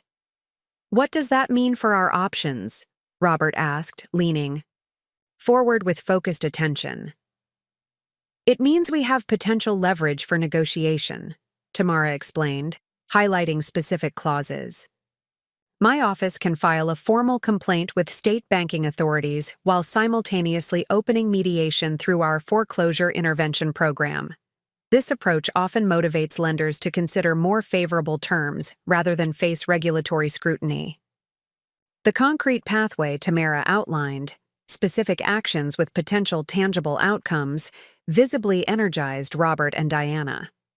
Where previously the foreclosure had appeared as an unstoppable force, Tamara's expertise revealed potential points of intervention and negotiation. When Madison joined them at the midpoint as planned, Tamara adjusted her approach without diminishing expectations. She addressed Madison directly, explaining household financial interdependence in terms of systems, rather than individual blame. "In any shared living arrangement," Tamara explained, indicating her diagram of household cash flow, "each adult occupant affects collective financial health. Regular contribution, whether financial or through offsetting household expenses, establishes sustainable balance." This framing, focusing on functionality rather than moral obligation, bypassed Madison's defensive responses. By positioning contribution as a practical necessity rather than an externally imposed burden, Tamara created space for Madison to consider her role within household systems without triggering immediate resistance. "What would constitute appropriate contribution in my situation?" Madison asked, her question reflecting tentative engagement rather than outright rejection. "That depends on your capacity," Tamara replied matter-of-factly. For someone with employment challenges, contribution might initially involve reducing household expenses by assuming responsibilities that would otherwise require paid services: meal preparation, property maintenance, transportation management. Financial contribution could increase incrementally as employment stabilizes. This practical framework, specific tasks with measurable impact, offered Madison a structured pathway to participation that acknowledged her challenges without exempting her from responsibility. Her thoughtful consideration of Tamara's suggestions, rather than immediate dismissal, represented preliminary progress in reshaping expectations. By the conclusion of the 2-hour session, Tamara had outlined a multifaceted intervention plan. Her office would initiate regulatory complaints and mediation proceedings with the current lender while simultaneously exploring refinancing options. Through community development financial institutions specializing in homeowner rescue programs, these external actions would run parallel to internal household restructuring focused on expense reduction, income maximization, and equitable contribution expectations. This plan requires absolute commitment from all household members, Tamara emphasized, distributing the written action steps she had documented during their discussion. Half measures won't produce sustainable results. Each person must fulfill their agreed responsibilities consistently. As the family left the Housing Authority office, their collective demeanor reflected cautious optimism. a marked contrast to the defeated resignation that had characterized earlier discussions. Tamara's expertise had transformed an overwhelming crisis into a structured challenge with defined parameters and potential solutions. That was actually helpful, Madison acknowledged during the drive home, surprising everyone with her positive assessment. Tamara explained things without making it seem like everything is my fault. This receptiveness to external guidance from a sister who had historically rejected any suggestion of accountability signaled potential for the broader changes required for sustainable resolution. Diana reached back to squeeze Madison's hand, her expression reflecting both maternal affection and tentative hope for evolving dynamics. The following 10 days brought a cascade of preliminary successes that exceeded Eliza's cautious expectations. Tamara's office filed formal complaints with state banking regulators, triggering an official review of the mortgage terms that promptly paused foreclosure proceedings pending investigation. This immediate reprieve from the 60-day deadline created breathing room for implementing additional interventions without the pressure of imminent eviction. Robert secured additional hours at the hardware store while simultaneously pursuing a potential bookkeeping position with a local construction firm, his first proactive job search in years. Diana began inventory management for a potential estate, sale of accumulated possessions, systematically identifying items no longer serving practical purposes. Even Madison demonstrated unexpected initiative, researching work-from-home opportunities compatible with her anxiety management needs and volunteering to coordinate the household meal planning to reduce food expenses. The family home itself began reflecting these incremental changes. Shared spaces showed evidence of collective maintenance rather than neglected accumulation. The kitchen operated with new efficiency as Madison implemented meal preparation systems that reduced both expenditure and waste. Robert addressed minor repair issues that had lingered for months, his renewed engagement with property maintenance visible in patched ceiling corners and rehabilitated cabinet hinges. 7 days into this transformation process, Tamara called with unexpected news. The state banking authority's preliminary review had flagged the Winters mortgage for priority investigation based on apparent violations of predatory lending regulations. The lender, suddenly facing potential penalties beyond the individual foreclosure case, had expressed interest in negotiated settlement rather than protracted regulatory proceedings. This is a significant development, Tamara explained during a follow-up meeting in her office. Their attorney has indicated willingness to discuss loan modification with substantial rate reduction if we agree to withdraw the regulatory complaint. The potential resolution exceeded their most optimistic projections. Under the preliminary terms Tamara outlined, the modified mortgage would feature an interest rate reduced by nearly 6 percentage points, elimination of the predatory acceleration clause, and a restructured payment plan that would capitalize a portion of the arrears while forgiving penalties assessed during the default period. If finalized, these terms would reduce your monthly payment by approximately 30%, Tamara calculated, showing the comparative amortization schedules. Combined with the household budget adjustments you've implemented, this creates potential for sustainable homeownership without requiring external financial rescue. This news, the possibility of retaining the family home through negotiation rather than massive cash infusion, created profound shifts in the emotional atmosphere. Where resignation and shame had dominated initial discussions, tentative pride in collaborative problem-solving began emerging. Each family member's contribution to the evolving solution received acknowledgement, creating positive reinforcement for continued effort rather than resentment of imposed changes. On the 12th day of Eliza's initially unplanned visit to Lakeside, the family gathered around the kitchen table for their now-established evening financial review session.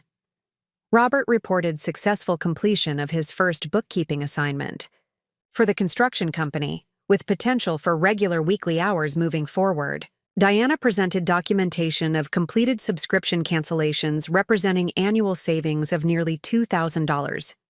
Madison shared her successful application for a remote customer service position compatible with her therapy schedule, offering modest but steady income potential. "I've been calculating our progress," Robert announced, presenting spreadsheets reflecting both the household budget and potential mortgage modification. "If the lender accepts the terms Tamara proposed, and we maintain our current expense reductions, we could actually establish a small emergency fund within 6 months." This projection, modest by objective standards but revolutionary within the family's historical financial landscape, created a moment of collective recognition. For perhaps the first time, the household was operating with coordinated purpose toward sustainable stability rather than fragmented responses to cascading crises.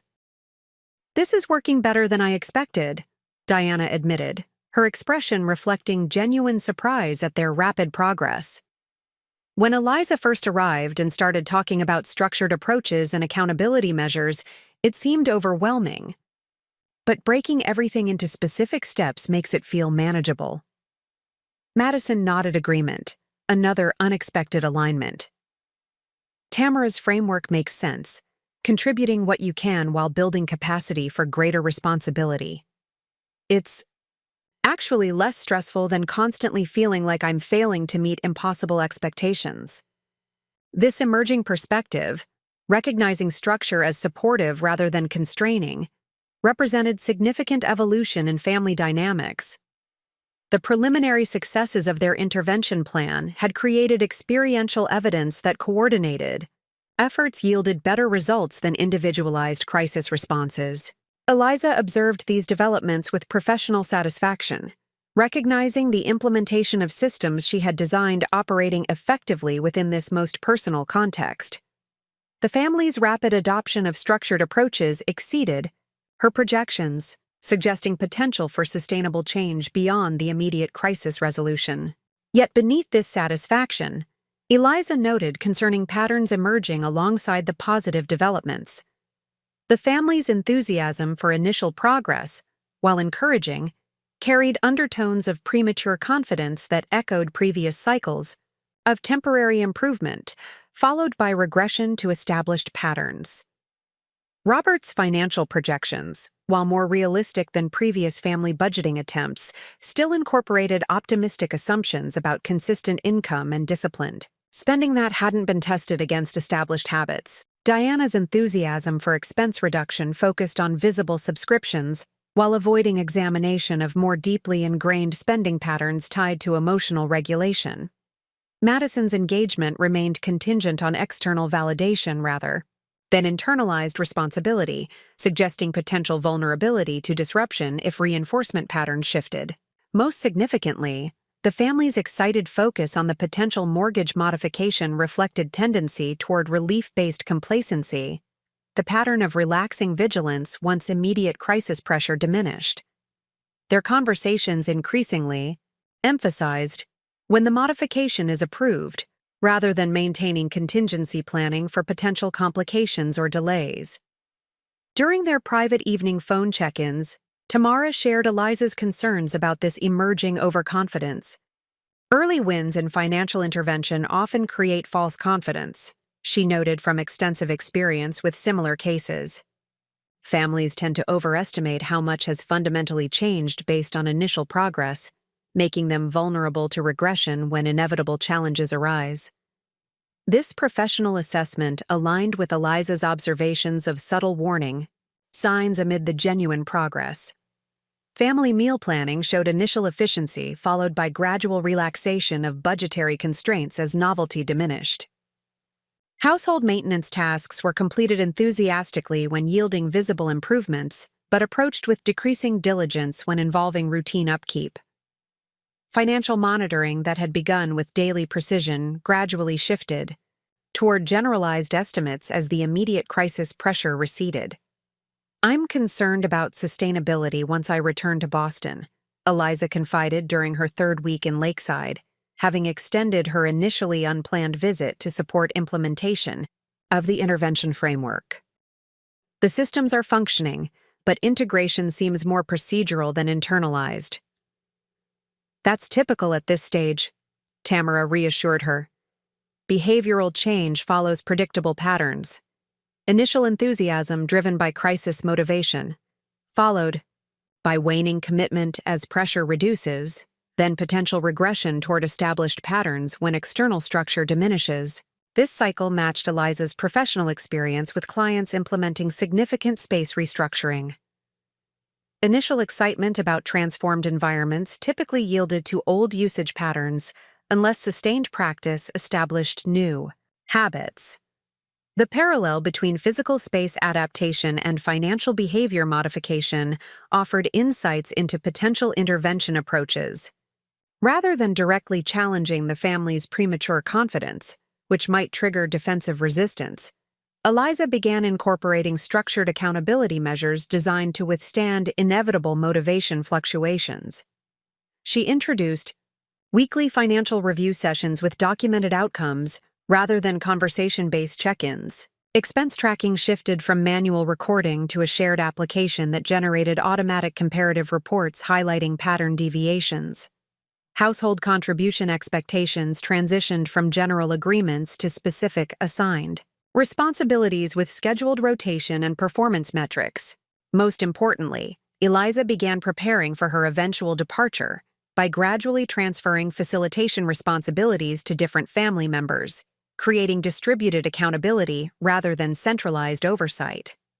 Robert assumed management of expense tracking systems, applying his bookkeeping background to household financial monitoring. Diana coordinated resource allocation discussions, leveraging her interpersonal strengths toward consensus building rather than conflict avoidance. Even Madison accepted responsibility for compliance documentation, organizing the growing file of negotiation records and intervention commitments. These structural adaptations proceeded alongside the family's continuing enthusiasm for early successes, not directly challenging their optimism, but quietly establishing mechanisms to sustain progress when inevitable motivation fluctuations occurred. While premature confidence presented risks for long-term sustainability, Eliza recognized that the preliminary wins had created essential psychological momentum for continuing the difficult work of systemic change. The balance between acknowledging genuine progress and preparing for inevitable challenges represented Eliza's most sophisticated application of her professional methodology to family dynamics. Where her initial intervention had focused on crisis stabilization through direct financial analysis, this secondary phase required nuanced calibration of accountability structures against psychological readiness, creating systems robust enough to withstand motivation fluctuations without triggering complete rejection of the intervention framework. As the third week of intervention implementation concluded, Eliza recognized both the significant distance the family had traveled from crisis paralysis and the substantial journey still required for sustainable transformation. The early wins had created essential motivation for continuing difficult changes, while simultaneously generating risks of false confidence that could undermine long-term integration. The true test of sustainable change remained ahead, not in the preliminary successes achieved under crisis motivation, but in the family's capacity to maintain structured approaches when immediate pressure diminished and established patterns exerted their powerful gravitational pull toward familiar dysfunction. Up next, you've got two more standout stories right on your screen. If this one hit the mark, you won't want to pass these up. Just click and check them out. And don't forget to subscribe and turn on the notification bell so you don't miss any upload from us.